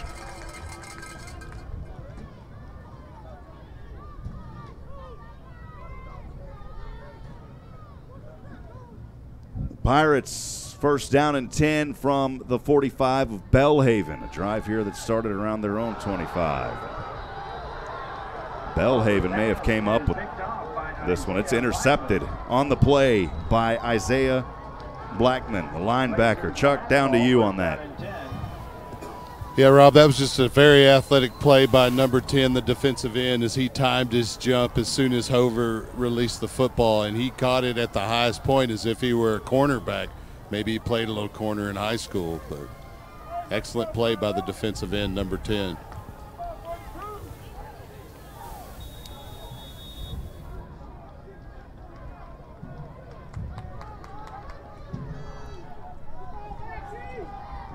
The norther has apparently come through. The wind has changed drastically. It's now blowing out of the northwest. First down and 10 from his own 46 after the interception, and McEachern is going to take it up. Maybe no gain on the play on the keeper. Corey Vega on the tackle. No gain on the play. Second down.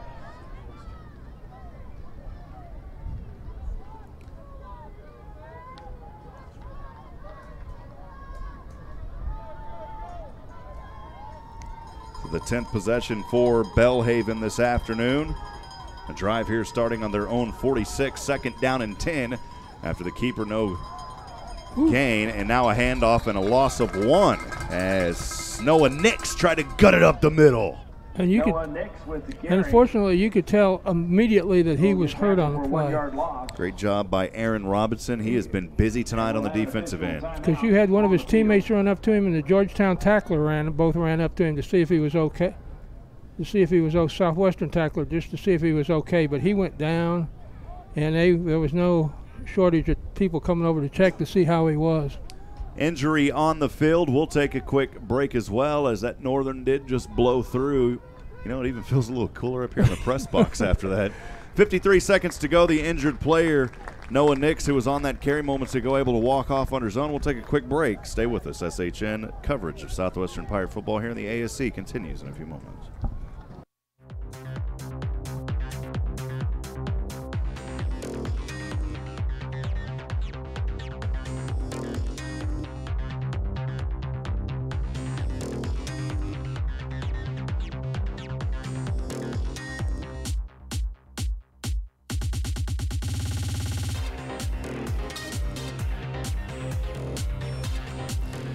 Back in action, Southwestern Pirate football on SHN Sports. It's third down and 11 for Belhaven on their own 45. McEachern shotgun standing at the 40, splits through 2 Southwestern defenders, has his man at the 50 into the hands of Foley, and Foley only to the 49, a 4-yard touchdown, 4-yard reception. Definitely not a touchdown, 4-yard reception. It'll be fourth down and long, and Belhaven's going to have to punt this one away, Galen. Ben Brockman in there.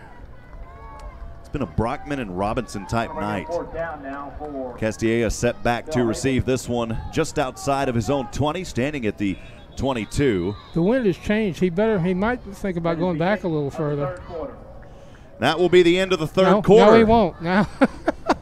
That will be the end of the third quarter. Southwestern 14, Belhaven 10. They'll punt this one away when we continue. For now, we'll send it down to Chuck. Chuck, your thoughts on that third quarter? Well, I think, again, Southwestern really has played better than Belhaven. They have the upper hand in most aspects of the game, but Belhaven keeps hanging around, and those are the kind of scores that really scare you going here into the fourth period. Southwestern's got to get past these turnovers, put the ball on the turf a couple of times, and some inopportune interceptions have really kept this close. Appreciate it, Chuck. We'll check in with you, of course, throughout the fourth quarter. 15 minutes about to get underway here in the fourth quarter of play. Fourth down and 7. Now kicking from right to left. For Belhaven, back deep to receive for the Pirates will be Castilleja. Castilleja back to receive. That was almost blocked. Castilleja fair catches it at the 16. Southwestern upcoming, their 10th possession of the afternoon. Earlier resulted in interception. They've got their 11th here in just a few moments after this punt. And Southwestern will start this drive, Galen, on their own 16-yard line. They got the wind to their back, and it would be a good time to just eat some clock. Eat about half the quarter going down the field.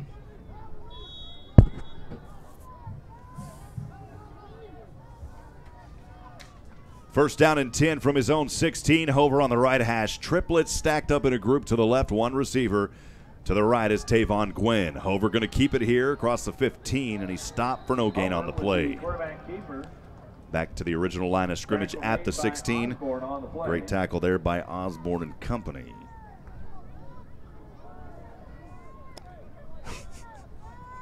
Second down and 10.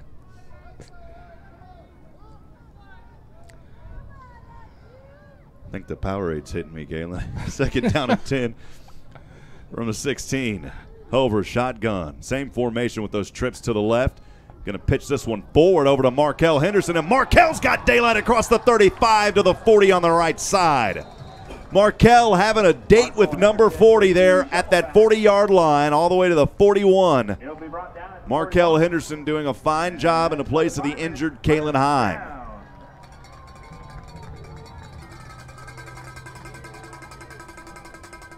(14-10) your score. 14 minutes to go here in the final frame, fourth quarter. Southwestern on a 1st and 10 from their own 41. Hover chased down by one, lets this one fly, and his receiver gets tangled up at the 35. It's incomplete. Markel Henderson down there running for it. On the coverage was Garrett Osborne, and no pass interference. Osborne and Markel's feet just got twisted up. There's an injured player taking a moment to get up down there. It's David Lewis on the left side. Chuck, down to you, waving your hands. Yeah, Hover's out of the game as well. He got up grabbing that ankle and tried to put pressure on it to walk back to the huddle, realized it wasn't going to help the team for him to be out there for this play, so he stepped off to the sideline. They're going to take a look at it and see what's up. Appreciate that, Chuck. Still in an injury timeout, 13:49 to go as David Lewis gets up under his own power and runs off gingerly. That's a good sign. Just before that happened, I was going to say that there'll probably be a lot of players on both sides taking ice baths tonight as hard a hitting as there's been in this game. Almost every play has had some kind of a collision, especially the ones out of bounds where players are being twisted as they go out of bounds. I'm not going to say who's doing that, but at least one team is. Well, Hover is back into the game here on a 2nd down and 10, so Hover appears to be okay from his own 41.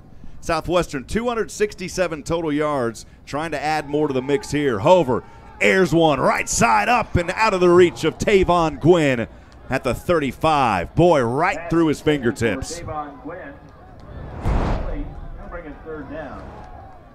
Southwestern this afternoon on 3rd down, 1 for 3. They have to double check that stat. Seems like they've converted more than that, Galen.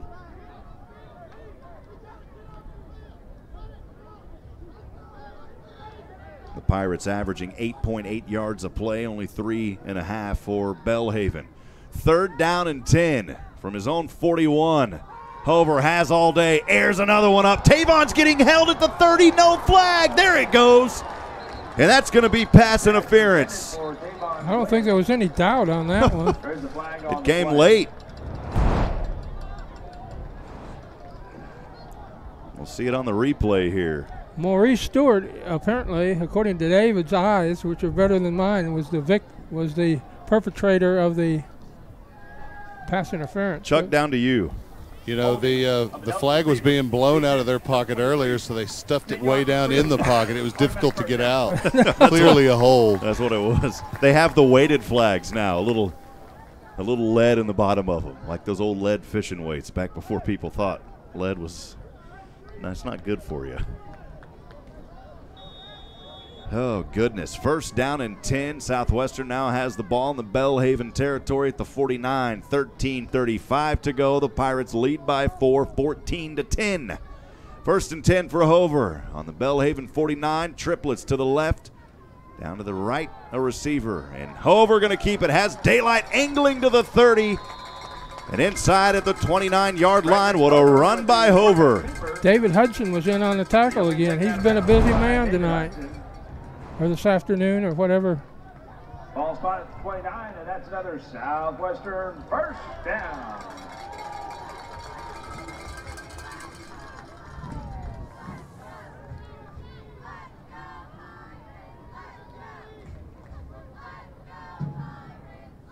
Frederick Hover over 118 yards on the ground. He's going to hand off to Markel Henderson on a first down and 10 from his own 29, a gain of 1. So Hover, the leading rusher, over 118 yards in this game, 2 touchdowns on the ground. 3 for 5, 107 yards through the air. That play might be scored as a pass because he made a little shovel pass forward on that instead of making a direct handoff. Second down and 9 from the Belhaven 28. 12:36. Southwestern leads 14-10. Hover going to keep it again on the right side, and Hover out of bounds at the 20.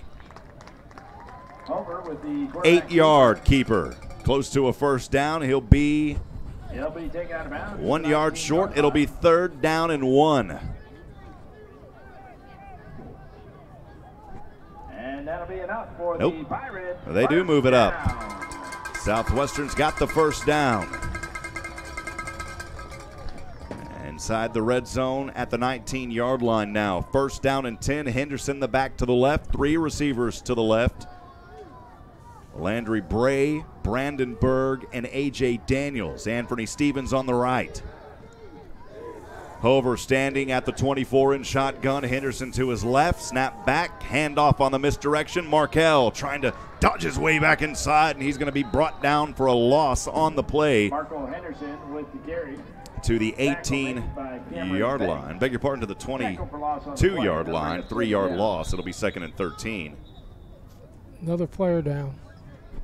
And we have an official timeout on the field. Looks like some players down there starting to cramp up here. Well, the wind direction did change, but the wind has slowed down on that change of direction. The trees aren't whipping. The flagpole's standing okay. Huh. We'll have to get an update from Doppler Dave here in a little bit.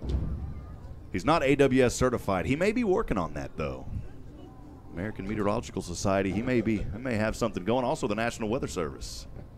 We'll see him up here in the booth one day. David England, certified NWS, AWS, AMS, whatever. He's got a secret open line to the Weather Channel. That's right. He's on call. He's on call with Jim Cantori. Jim, take it away. You'll be out here, David, up in the press box, kind of flying around like there's I can barely stand up in the press box. And then you're like, wait a minute, I forgot I'm inside. There is no wind. Player for Belhaven able to walk off and jog off under his own pressure. Garrett Osborne, it's good to see that because Garrett has had a terrific game for the Blazers. 11:58 to go. 2nd down and 13 for the Pirates after Henderson was stopped in the backfield earlier. 22-yard line, the ball stands. Hover shotgun. Devin Shaw back into the game, is back to the right. Tavon Gwynn to the right as a receiver. Triplets stacked up in a triangle to the left. Hover gets the snap. Keeps it on the right side across the 15 to the 10, trying to get the push block from Tavon Gwynn. And he got a few extra yards inside the 10 at the 8-yard line. First down for the Pirates. David Lewis on the tackle. Tackle made by David Lewis. Clock running, 11:35 to go. Pirates holding on to the 4-point lead, 14-10. For those fans back from Jackson, Mississippi, and those of the Belhaven Blazers, thanks for joining us on SHN Sports. Also, a thank you, of course, to our hometown Southwestern Pirate fans and those of you that can't be here today. First down and goal from the 8. First and G from the 8. Hover, shotgun. Shaw his back. Hover going to keep it. Finds a gut up the middle, and he walks in for the 8-yard. Quarterback keeper. You know, I think Hover's one of those things that just gets stronger as the game goes along. When he comes down to the, you know, he's running as good right now as he has the whole game. Well, already over 100 yards, 118 at our last update. That's his 3rd rushing touchdown of the afternoon. And Fierce set to kick the 20-point 20-yard extra point attempt. I'm about to say 20 points on an extra point. That's not bad, That'd be Galen. pretty good. That'd change up the dynamics of the game. Right toe to leather. This one flips end over end and bounces to the left of the scoreboard. It is good. Southwestern extending their lead 21-10. Chuck, down to you. Great read by Hover on the zone option play there. He saw the end crash after the back and kept it at a wide open lane that Rob, either you or I, even in our socks, could have run that touchdown in. What socks are you on tonight, Chuck? I have my bacon and egg socks. Wait, Mickey, we got to see him. Can you get him, Mickey? We got to see him, Chuck. Hold on. We got it. There we go. Bacon and eggs down there. Oh, look at the eggs down there on the right leg. Chuck, we appreciate you, man. Thank you, Mickey, for getting him. I feel insulted. I feel insulted that he didn't think I could get in the end zone on that. I got to get some new stance socks. I'm sporting the David Robinsons again, man. First down and 10 coming up after the kick here. From left to right on its way. Jackson stepped back, and it's going to bounce into the end zone at the 25-yard line is where Belhaven will start. Belhaven will have the ball. And they are trailing at their own 25. 21-10 at the 11:06 mark. 82 degrees now as the temperature has dropped. The wind's west at 10 miles per hour. Longhorns victorious in Austin, 23-17. Wow, you figured the number 9 team in the nation would be able to blow away the Bears, and the Texas guys up here in the booth aren't happy with that. Man, they may go down a few. No, congratulate. I'm a Baylor fan. 21-10. Your score. First down and 10 from the 25. A little dump shovel pass over into the hands of Noah Nix. Good to see Noah back out there for Belhaven. And he'll get it up to the 30-yard line for a 5-yard gain. It'll be second down and 5. Now we've got a Southwestern player down. And we have an official timeout. He's beating the turf. And just frustrated. You got to understand down there, these guys don't want to get hurt. They're just trying to play. And Corey Vega. We had Corey on the coaches show last week. He was one of the ones that talked about wanting to be a sports broadcaster one day. Just a very awesome interview with Corey on Thursday. Remember those coaches shows, friends. For those of you here in Georgetown, we'd love to see you. Please come out and support the Pirates after every game Thursday night. We'll even have one on the bye week coming up. Every Thursday night, 6 p.m. at the Sheraton Austin Georgetown Hotel here in Georgetown. Please come out and support your Pirates. We want to see an overflowing crowd. We have it right there in the lobby of the hotel. And we talk Southwestern Pirate football. You can come in, have a few drinks, something to eat, a lot of fun at the Sheraton Austin Georgetown Hotel. They're also a proud sponsor of Southwestern Pirate football. Chuck, I'll send it down to you for a moment. Yeah, Rob, unfortunate news here as Kalen Heim comes out of the locker room in street clothes, leg in a splint on crutches. Pirate offense going to have to move forward without him here, looks like, potentially for the rest of the season. Well, we don't want to jump into saying anything just yet. We'll, of course, figure that out as the season goes on, but definitely thoughts with Kalen Heim. Good news is, though, Corey Vega is going to walk off on his own power, but he is favoring that right shoulder. Gets a pat on the helmet from his assistant coaching staff, and we hope that that young man's all right. Second down and 5 from their own 30 is McEachern. Stepping back, throwing over the middle, dumps it off, has his man wide open at the 35, angling to the 45, spins around, still on his feet, and finally brought down is Joey Walden, but he's got a first down at the 46-yard line. Walden taken down at 46. It'll be a first down for the Blazers. If there is any kind of bright side to the injury, we've got a 14 day before the next game, so period before the next game.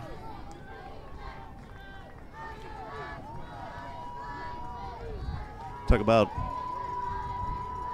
A game here, 21-10 your score, 10:15 to go. First down and 10 from for Belhaven on their own 47. McEachern, well over his intended receiver at the 30-yard line. It was in the direction of Fabian Williams.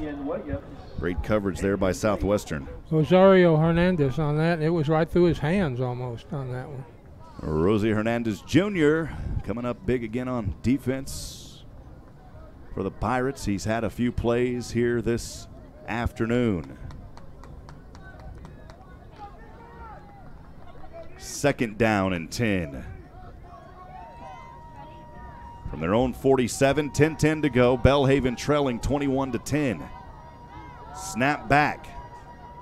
And almost intercepted at the 45. It was in the direction of Aaron Robinson, and he couldn't come up with it either. So back-to-back plays, Galen, where Southwestern had an opportunity to pick it, and they couldn't find it. Incomplete. Well, we've got them in punting position right now, so that's the next best thing. You know, it's not as good as the interception, but the question here is, are they going to punt, or are they going to? It looks like they might be going to go for it here on third down. Well, they're trailing by 11, 10:07 to go. The ball resting on the 47. It's only third down, though, so of course they'll go here, and the official's going to whistle, and Belhaven's going to take their first time out of the second half. We'll keep it right here down to you, Chuck. How are things looking? Did it get a little cooler down there on the field? You know, the wind is practically gone here on the field. It is slightly cooler, but I think that could be attributed to the sun and not beating down on the field any longer. Robinson having a heck of a ball game in the secondary for the Pirates. I think him and Brockman are competing for players of the game right now on the Southwestern side. And Convention Center. We really appreciate your support of these. Appreciate you, Chuck. Hey, if you're out there listening, we'd love to hear from you. The SHN fan line is open to both teams, Belhaven and Southwestern. If you've got a shout out or you'd just like to let us know you're listening, we'd love to hear from you. The SHN fan line at 512-522-9105. Send a text message, 512-522-9105. Third down and 10. McEachern, he's going to go down in a sack at the 44. Great job by the Southwestern defense. And now it'll be fourth down and 13. That was Sham in again on the defense. Zach Schimmel set to punt this one away. Number 19, Austin Castilleja. And Austin Castilleja back to receive at the 25 on the right hash. 9:36 to go. Pirates leading 21-10. And a whistle here before the snap. There's a flag way back there. 2 flags, actually 3. Illegal substitution by the defense. 5 yards from the previous spot. Makes fourth down. Luckily, it was 4th and 13, so now it'll be 4th down and 8. You would have hated that if it was 4th down and 5. Yes. It would have been a first down. Again, that SHN fan line open. Send a text message. We'd love to hear from you. 512-522-9105. Again, 512-522-9105. Deep punt down, and Castilleja loses it, and luckily Landry Bray able to fall on it at the 10-yard line. Man.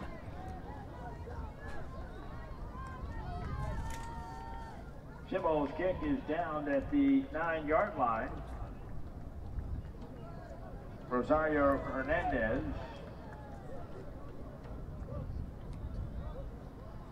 Pirates will have the ball, first down and 10. 9:13 remains in tonight's contest.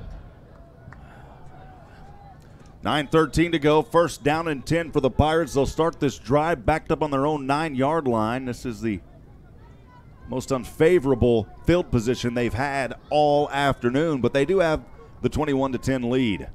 Hover shotgun, triplets to the left. One of them moving now is Brandenburg. Hover going to pass deep down, trying to connect over the middle. He's got him on the left side at the 45. What a play, and what a catch out there by none other than Tavon Gwynn at the 45. Pass intended for Tavon Gwynn.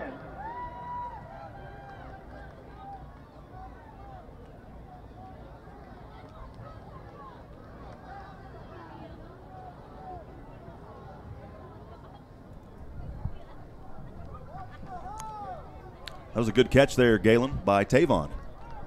Except it was incomplete. Oh, incomplete. Well, never mind. Take the ooh back. 2nd down and 10.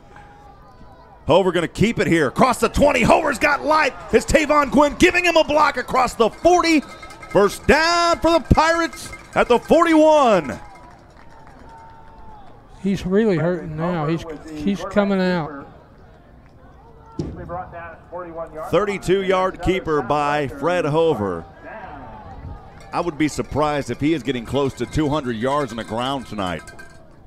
Maurice Stewart won the tackle. And Hover, that may be the last we'll see of him as Austin Emery into the game now. Clock running, 8:44, 21-10, 1st down and 10. We'll see Devin Shaw come into the game for Markel Henderson. Anthony Stevens there on the right side. A.J. Daniels and number 84 for the Pirates, of course, Landry Bray out there on the left side. Clock running, 1st down and 10. From his own 41 is Emery. Emery going to keep it. Emery up the middle, guts it forward, and Emery a healthy gain of 6 on 1st down. 7-yard gain on the play. 2nd down. I'll actually give him. That is a gain of 6. It'll be 2nd down and 4.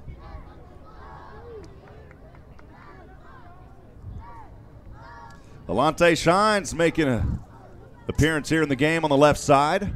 We'll see a lot of these guys coming out now. 2nd down and 4, 7:50 to go. Emery again with the keeper, plowing his way forward, and he's got the 1st down in Belhaven territory at the 48. He'll be stopped inside Blazer territory at 48-yard line. And that's enough for the Pirates. 1st down. So the Pirates get the 1st down.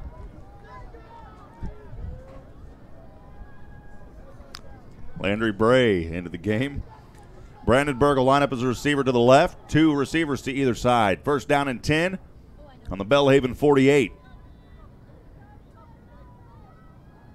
Hover back into the game now, and Hover's going to keep it. Over to the left side, Hover gets drugged down by the left arm. Only a gain of 2 on the play to the 46. It'll be 3rd down. He'll be taken down by T. Dossett. 2nd down and 8. Short gain on the play. 2nd down. Blair Orr onto the field for the Southwestern Pirates. We're getting to see a lot of guys getting some valuable playing time now. Blair, the junior from Mansfield, Texas, out of Lake Ridge High School. Max Patton, a receiver, is part of the triplets package to the right. 2nd down and 8 from the Belhaven 46. Hover again keeps it. Hover again dicing through defenders across the X at the 40. And he'll have a Southwestern Pirate 1st down at the 38. Pirates moving the chains. We got the big guys in there in the front line, and we're just trying to kill time.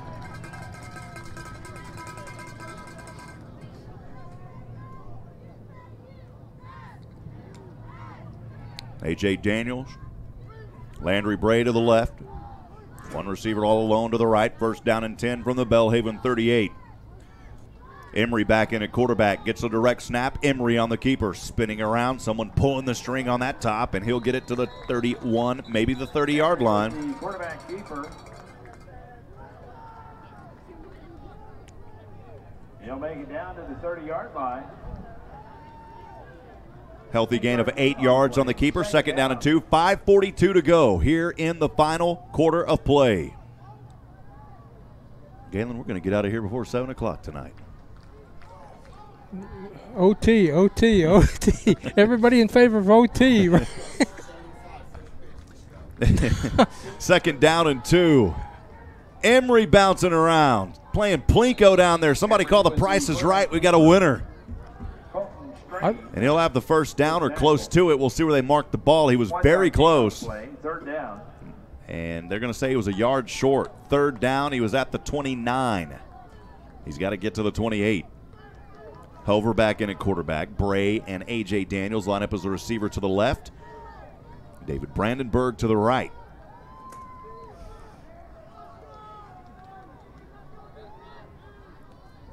Will Herbst. That doesn't make sense. Oh, it's 32. Devin Shaw is, and this time in the backfield at the 35, as Hover will be pulled to the ground on the keeper. Bo Robertson. Bo Robertson credited with tackle for the I said Will Herbst out there because I thought it was 82 instead of 32. I said, wait a minute. Wouldn't make sense for a kicker to be out there in the running back position. Devin Shaw, of course, getting a lot of the snaps here. After Kalen Heim went down, we've seen a mix of Heim, and after Heim goes down, we've seen a mix of Devin Shaw and Markel Henderson. 4:10 to go. It's 4th down and 6 for the Pirates here. And you got to wonder if they'll go for it or they'll punt this one away. I would assume they would go for it, Galen, just to run some more, or let the clock run down and then punt it, I beg your pardon. No, I think what they're doing is they're trying to give Fred some time because Fred was in. Pirate fans, don't forget to join Fred's living pretty bad out there. Joe Austin every Thursday night live at Jack's Lounge inside the Sheraton Austin Georgetown Hotel and Convention Center. Show starts at 6 p.m. Appreciate Mr. Montgomery next to us, the public address announcer here. Mike, always doing a great job. Also taking care of high school business here as well. Chuck, I'll send it back down to you. Been a good one so far. Southwestern on a 4th down and 6. What do you think they're going to do, Chuck? I think they're going to probably try to pooch punt it here and pin them down a little bit. Rely on what's carried you all day, and that's that defense. That secondary has shown up big tonight.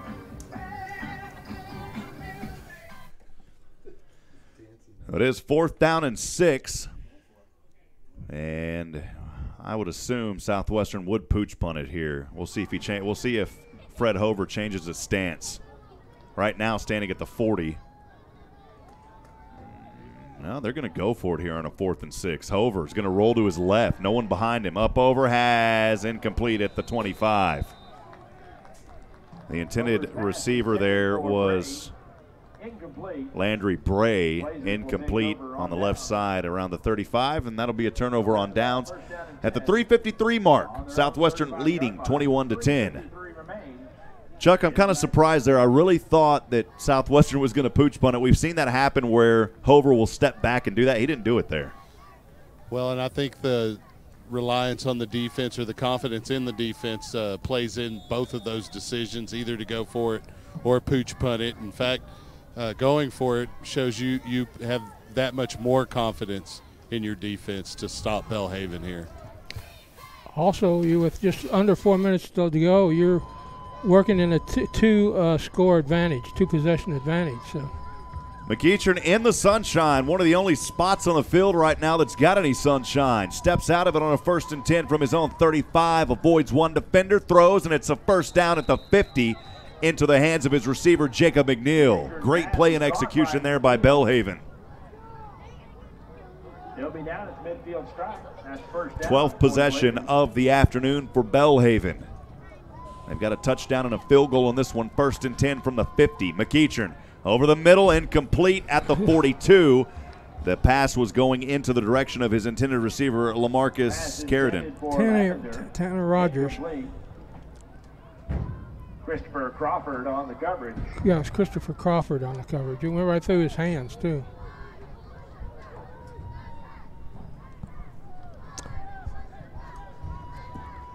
Second down and 10 for Belhaven. On the 50, 3:32 to go, trailing 21-10. McEachern at the 45 on his own side, steps back. He's going to have to avoid the rush from Southwestern, and he'll pick up a few after he kept it there. A 3-yard pickup. It'll be 3rd down and 7. He'll be taken down by Donovan Conley. We got 3rd down. Stepping back, 3rd down and 7. Passing over left side, too low and incomplete at the 30. Intended receiver, Jacob McNeil. It'll be 4th down. Pass intended for McNeil, incomplete. That'll bring up 4th down. Galen, I got to mention something out here for Southwestern. You seen Hayden Smith, man? You can't – you know what? And I wanted to mention this. Of course, Breast Cancer Awareness Month, and Hayden Smith down there honoring that, wearing the pink gloves and the pink tape around his ankles and also the pink sleeve on his arm. And there's another player for Southwestern down there as well with pink bands on. It's Josiah Minifield. Actually, quite a few of the Southwestern players honoring Breast Cancer Awareness Month. 4th and 6 from the Southwestern 46, and diving forward but short is going to be McEachern on the keeper. Turnover on downs, Pirates ball at the 41. Hayden Smith on the tackle. Now, a lot of the players with those bands on. Aaron Robinson has them on. We talked about Josiah Minifield having the pink bands on. A lot of those defensive guys out there honoring. The cheerleaders and the pep squad both have pink pom-poms. Yep. It's kind of a neon pink, but. First down and 10 from their own 41 are the Pirates. Hover back in there, quarterback. Tight formation to the left. Look for Hover to run again. Guts it up the middle across the 45, and he will get extra yardage all the way to the 49. 8-yard run on first down. It'll be 2nd and 2. And we will have a timeout by Belhaven. They've got one more remaining. Chuck, down to you. Of course, Breast Cancer Awareness Month, and I'm sorry, it took me a while to notice that tonight. You know, we have a fan that comes to all the home games here. He's typically painted gold from the top of his head to his feet, and he's painted in pink today here on the front row in honor of Breast Cancer Awareness. Pretty awesome. I actually see him down there. I don't know if our camera can go that low. He's at the 105, section 105, down there at the stand up at the very bottom. I see him down there at the 105 section, right in front of the 105 sign, sitting down.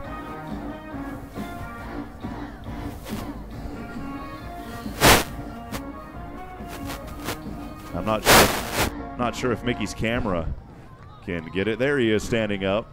I don't know if Mickey can see that. He's in front of the Gatorade down there, Mickey. He's flexing his muscles. He's down there flexing.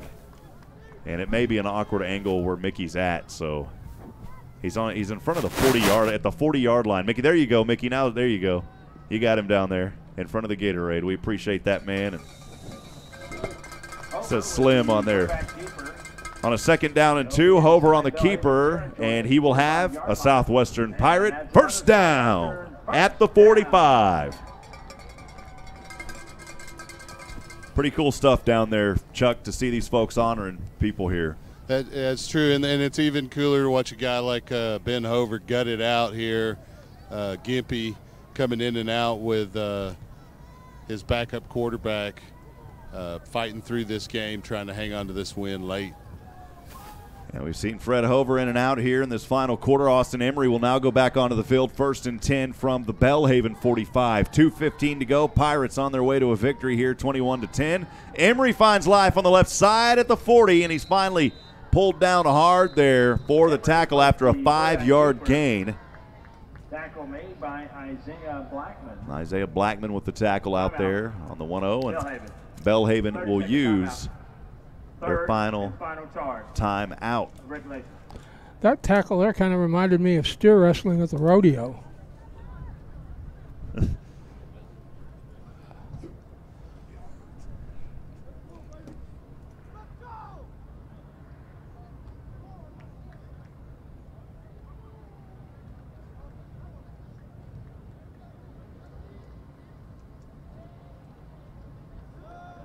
Back in action, 2nd down and 5, 2:06 to go. Southwestern on the Belhaven 40-yard line, the ball resting on the left hash. Sincerely appreciate everybody joining us this afternoon on SHN Sports. Hey, and I got to tell you, we got some of our friends from Belhaven texting in, and I just want to say hello to you.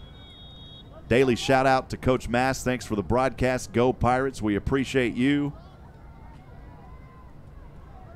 On a 2nd down and 5 from the Belhaven 40. Back to Emery. Emery this time somehow going to find some life through the gap, and he'll have it at the 37-yard line. Shout out to nephew Kalen Heim, keep your head up. Love, Uncle David. Please air this ASAP. We are so proud of you. And I'm sorry I didn't get that. That came in about 13 minutes ago. So a shout out again to Kalen Heim. Keep your head up. Love and Uncle David. We appreciate you and the Heim family. Shout out from Chandler, Arizona for number 1, Josiah Minifield. Dad, Freddie, they're yelling in the stands. Family is shouting from the website, go Josiah, go. 3rd down and 2 for the Pirates. Hover back in. Hover finds daylight across the 35 for a Southwestern Pirate first down at the 33 in between the hash marks. And that'll be another Pirate first. Hey, Galen, wanted to also mention we've got some folks. Shout out to Faison Locke, Belhaven Blazers from Meemaw and Delray Beach, Florida. Man, I bet it is beautiful down there, but our hearts and prayers with a lot of folks in Florida after Hurricane Michael. But you know, down in that area when it's all clear, it is a beautiful place to be. So we appreciate you from Florida. Aunt Becky in Venus, Texas. Shouting out to Kalen Heim, saying to get well. Appreciate you. Taking a knee here on a 1st and 10 at the 33. And the Pirates are going to come out of here with a victory, 21-10 as the clock running. They'll have to take one more knee. There's about a differential of 3 seconds on the clock.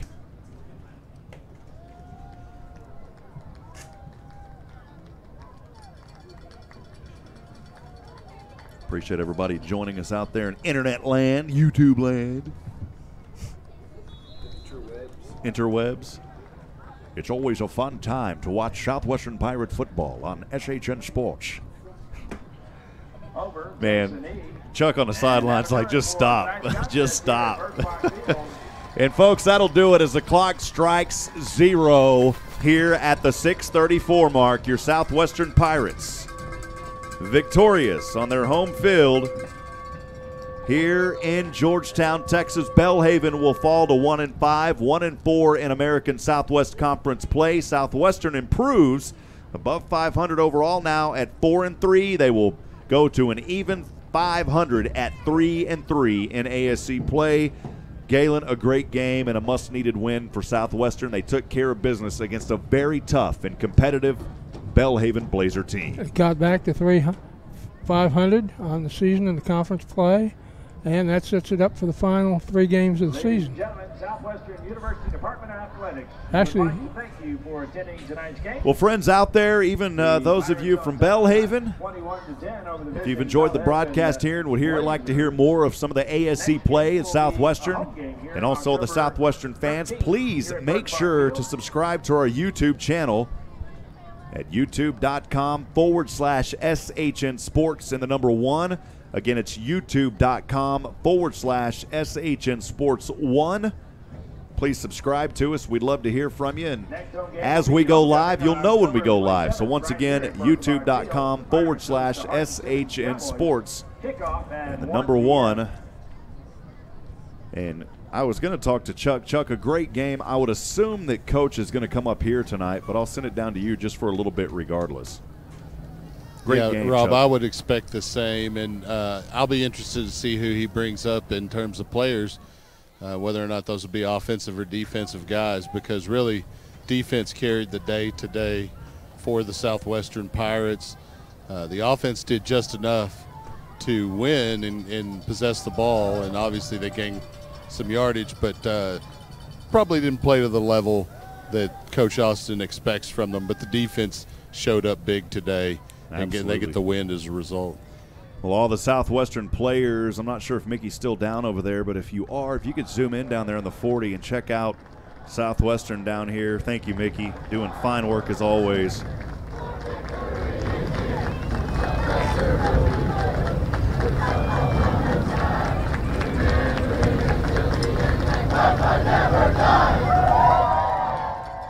Appreciate the fine work of all of our SHN family. The University Police Department reminds you to buckle your seatbelt on your way home this evening. Seatbelts are your best protection against serious. And waiting to hear direction down there from Chuck Cracy as Coach Austin makes his way over to Chuck Cracy. And I'm assuming we will have an interview upstairs, but we'll wait to get that official confirmation if we do.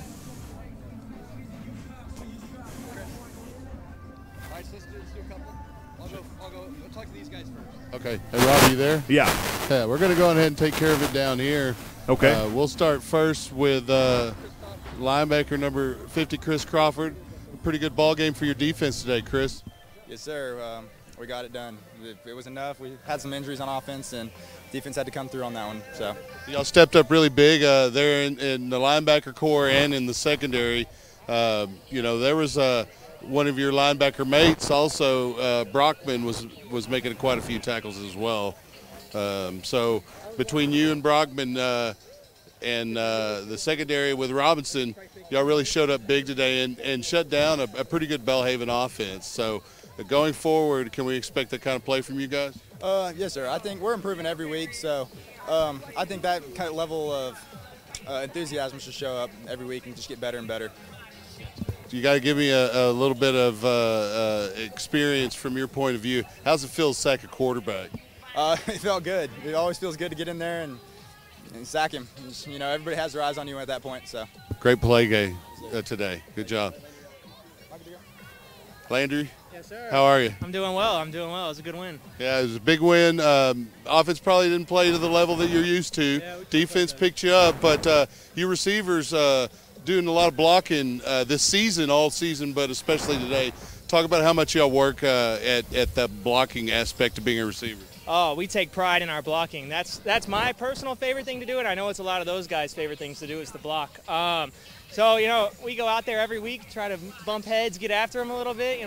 Blocking to me is even more fun than catching passes. So. Well, and those long runs today were results of the wide receiver blocks. You could see it happen, and you'll be able to see it again on film. Great game. Appreciate it. Thank you. All right. Coach, you got another win. That's 2 in a row. You got a bye week this week. You had a few injuries that you got to work through, but what's the plan going forward? Well, I feel bad for our guys that got injured again. It started as a war of attrition, and unfortunately, that hasn't ended. But guys that came in for Galen, who got injured, Galen Hyman for Corey Vega, did a good job. Our defense did great. The one touchdown they got was a blown coverage, and of course, what a silly thing for 3rd and long for 2 guys to not know what defense we're supposed to be in, and to give up the only touchdown of the game was silly because our defense played really well. And I really challenged our offense at halftime. I used some volume and language that I don't always use. Maybe it worked because we scored more in the second half. We really exerted our will in the run game, and then luckily, the wind subsided enough that we could open the whole playbook. We were able to throw more in the second half, get guys involved, and keep them a little bit more off balance. But the story is definitely how well the defense played. Held them to 3 points on a short field in the first half, and then it was the one busted coverage that led to their only score. Yeah, and that was there was even a missed tackle on that play, despite the coverage. Of course there was. Yeah, that's how we play. But other than that play, it was an excellent game by the defense. In fact, I think like you say, they carried the day for the Pirates, and you got a couple of weeks to work on the offense before you have a pretty good team coming in here in Hardin-Simmons, right? Yeah, Hardin-Simmons is a perennial playoff team. If they win out, they'll be in the playoffs again. They dropped a little bit in the rankings when they lost to Mary Hardin-Baylor, but everyone loses to Mary Hardin-Baylor. They're a very good football team, an elite football team in the country. It'll be a good challenge for us. We're going to have to play cleaner than we played. We lost the turnovers again today, blown coverage touchdowns. We had a lot of missed assignments on offense. We had turnovers on offense, so we have to play clean to try to compete with Hardin-Simmons. Well, and it'd be a big feather in the cap of the Pirates if they were able to pull off the upset there. Well, it certainly would, and there's a formula for it. We just have to be clean. And you got a little bit of time to work on it, so good luck, Coach. Yeah, thanks, Chuck. Back to you, Rob. I appreciate the great interview down there with head coach Joe Austin and the fine work that Chuck Crazy has been doing here all season for us. Galen, a tough game as far as that first half, but finally things got rolling in this one for the Southwestern Pirates. Overall, though, you got to be happy with the performance of this Pirate team today, right. Galen. The defense did pretty good. The offense did pretty good, and it was a win. And, we're back to 500 in conference. We're looking at now possible as finish as high as 3rd or 4th, probably. I mean, if we upset Hardin-Simmons, we might be able to sweep the second with the 4 games remaining. So, of course, the bye week next week. And that's good. And that's a good break. And then heading to Brownwood, we're going to be stopping and getting that wonderful dinner. We won't have lunch because we're going to be heading down there early. That a 1 p.m. kickoff, or is it 2? I can't 1 recall. o'clock. 1 o'clock kickoff. And then we'll, of course, be stopping. I already forgot the name of the place. Underwoods. That's right, with the Cowboy, man. How can you forget the Cowboy at Underwoods? So we will definitely be heading there to Underwoods to enjoy dinner after that game. But that is going to be a tough matchup. And no offense to any of the other teams here in the ASC, all very competitive and capable teams. But Hardin-Simmons is going to be a tough one for the Pirates. They're going to have to come. And we've got a couple of Georgetown kids that play on that team that graduated here at Georgetown High School. It's going to be fun to go out there and see Hunter Creasy and those guys playing. So pretty excited about it. I think they come here. They do. That's right. No, we go to Brownwood. But they're at Hardin-Simmons. That's right. At Abilene, Abilene. That's right. Yeah. So you're getting me. I'm confused, Galen. It's been a confusing afternoon up here. You know, when you're scheduled for a 2 p.m. kickoff and then you go until 4, it kind of throws everything. I think my brain was still sleeping from that time. So. The good news is the tornado watch expired 42 minutes ago. Yeah, and that was the reason, friends, for the delay tonight. Of course, they were expecting severe weather. The decision was made last night to delay the game, and overall it worked out a little bit better anyways. So, well, Galen, final thoughts on this one. You know, the Pirates came in on their own home field. They took care of business. Started out a little bit rough, but then they finally took care of business. Your final thoughts on this? One thing I think that was really good was the character shown by Frederick. He came in there, he'd get hit, he'd get dinged, have to come out, but he'd come 2 or 3 plays later, he'd be back in there throwing his body at the defense, and that's great. That's great, and that's a great leadership thing for the rest of the players on the team. You don't want to damage yourself by doing something unnecessary, but he was there to help his team win. Well, of course, Kalen Heim with the injury. We hope that everything will be okay with that young man, his family. We appreciate you. Thank you for joining us. There's a lot of text messages coming in from the Heim family. You know, one of my favorite things here to broadcast, and we're so privileged and honored and humbled to be able to bring you Southwestern Pirate football here on SHN Sports, but one of my favorite things is when Caleb is out there and does a big play, we called it and coined it the Heimrich maneuver. And so hopefully we'll be able to see some more Heimrich maneuvering here in this ball game. And, hey, Markel, this one is for you, my man. You know, you came in. It's not maybe the Markel Henderson quality, but it's almost there, so I appreciate you, Markel, as he was teaching me how to dress up, man, so we appreciate that. That's good. That's about a $300 tie, isn't it? No, it is definitely not, but I got it at a very humble store here in the Georgetown area, which I appreciate very much. So, well, friends, as always, we appreciate you. It's our true honor and privilege to bring you Southwestern Pirate football here on SHN Sports. Wanted to remind you, please subscribe to our YouTube channel. For those of you out there right now, subscribe to us at youtube.com/SHN Sports #1. Again, it's youtube.com/SHN Sports 1. And also stay with us as we will broadcast all Southwestern Pirate football all season here. And one final thing, please join us for SU Football Weekly with Coach Joe Austin. That taking place every Thursday, and we will have one this Thursday, 6 p.m. at the Sheraton Georgetown Austin Hotel. So please come down, support your Pirates. We need you. We need a big crowd to fill the lobby. Hey, Tim Duncan was in Georgetown a few weeks ago, staying at a hotel that I may have just mentioned. So you know it's a good place when you got people coming in. So, Galen, appreciate you. Been a fun one here.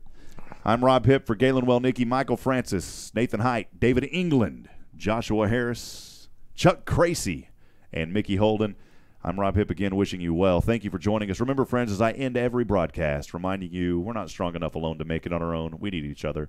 Provide a word of encouragement. Lend a hand of support. Somebody out there tonight needs you. Until then, we will see you Thursday at the hotel, and then we will be off and then back on the broadcast. Stay with us as we will have more and more here on SHN Sports. Till then, God bless you and have a great week, everybody. So long.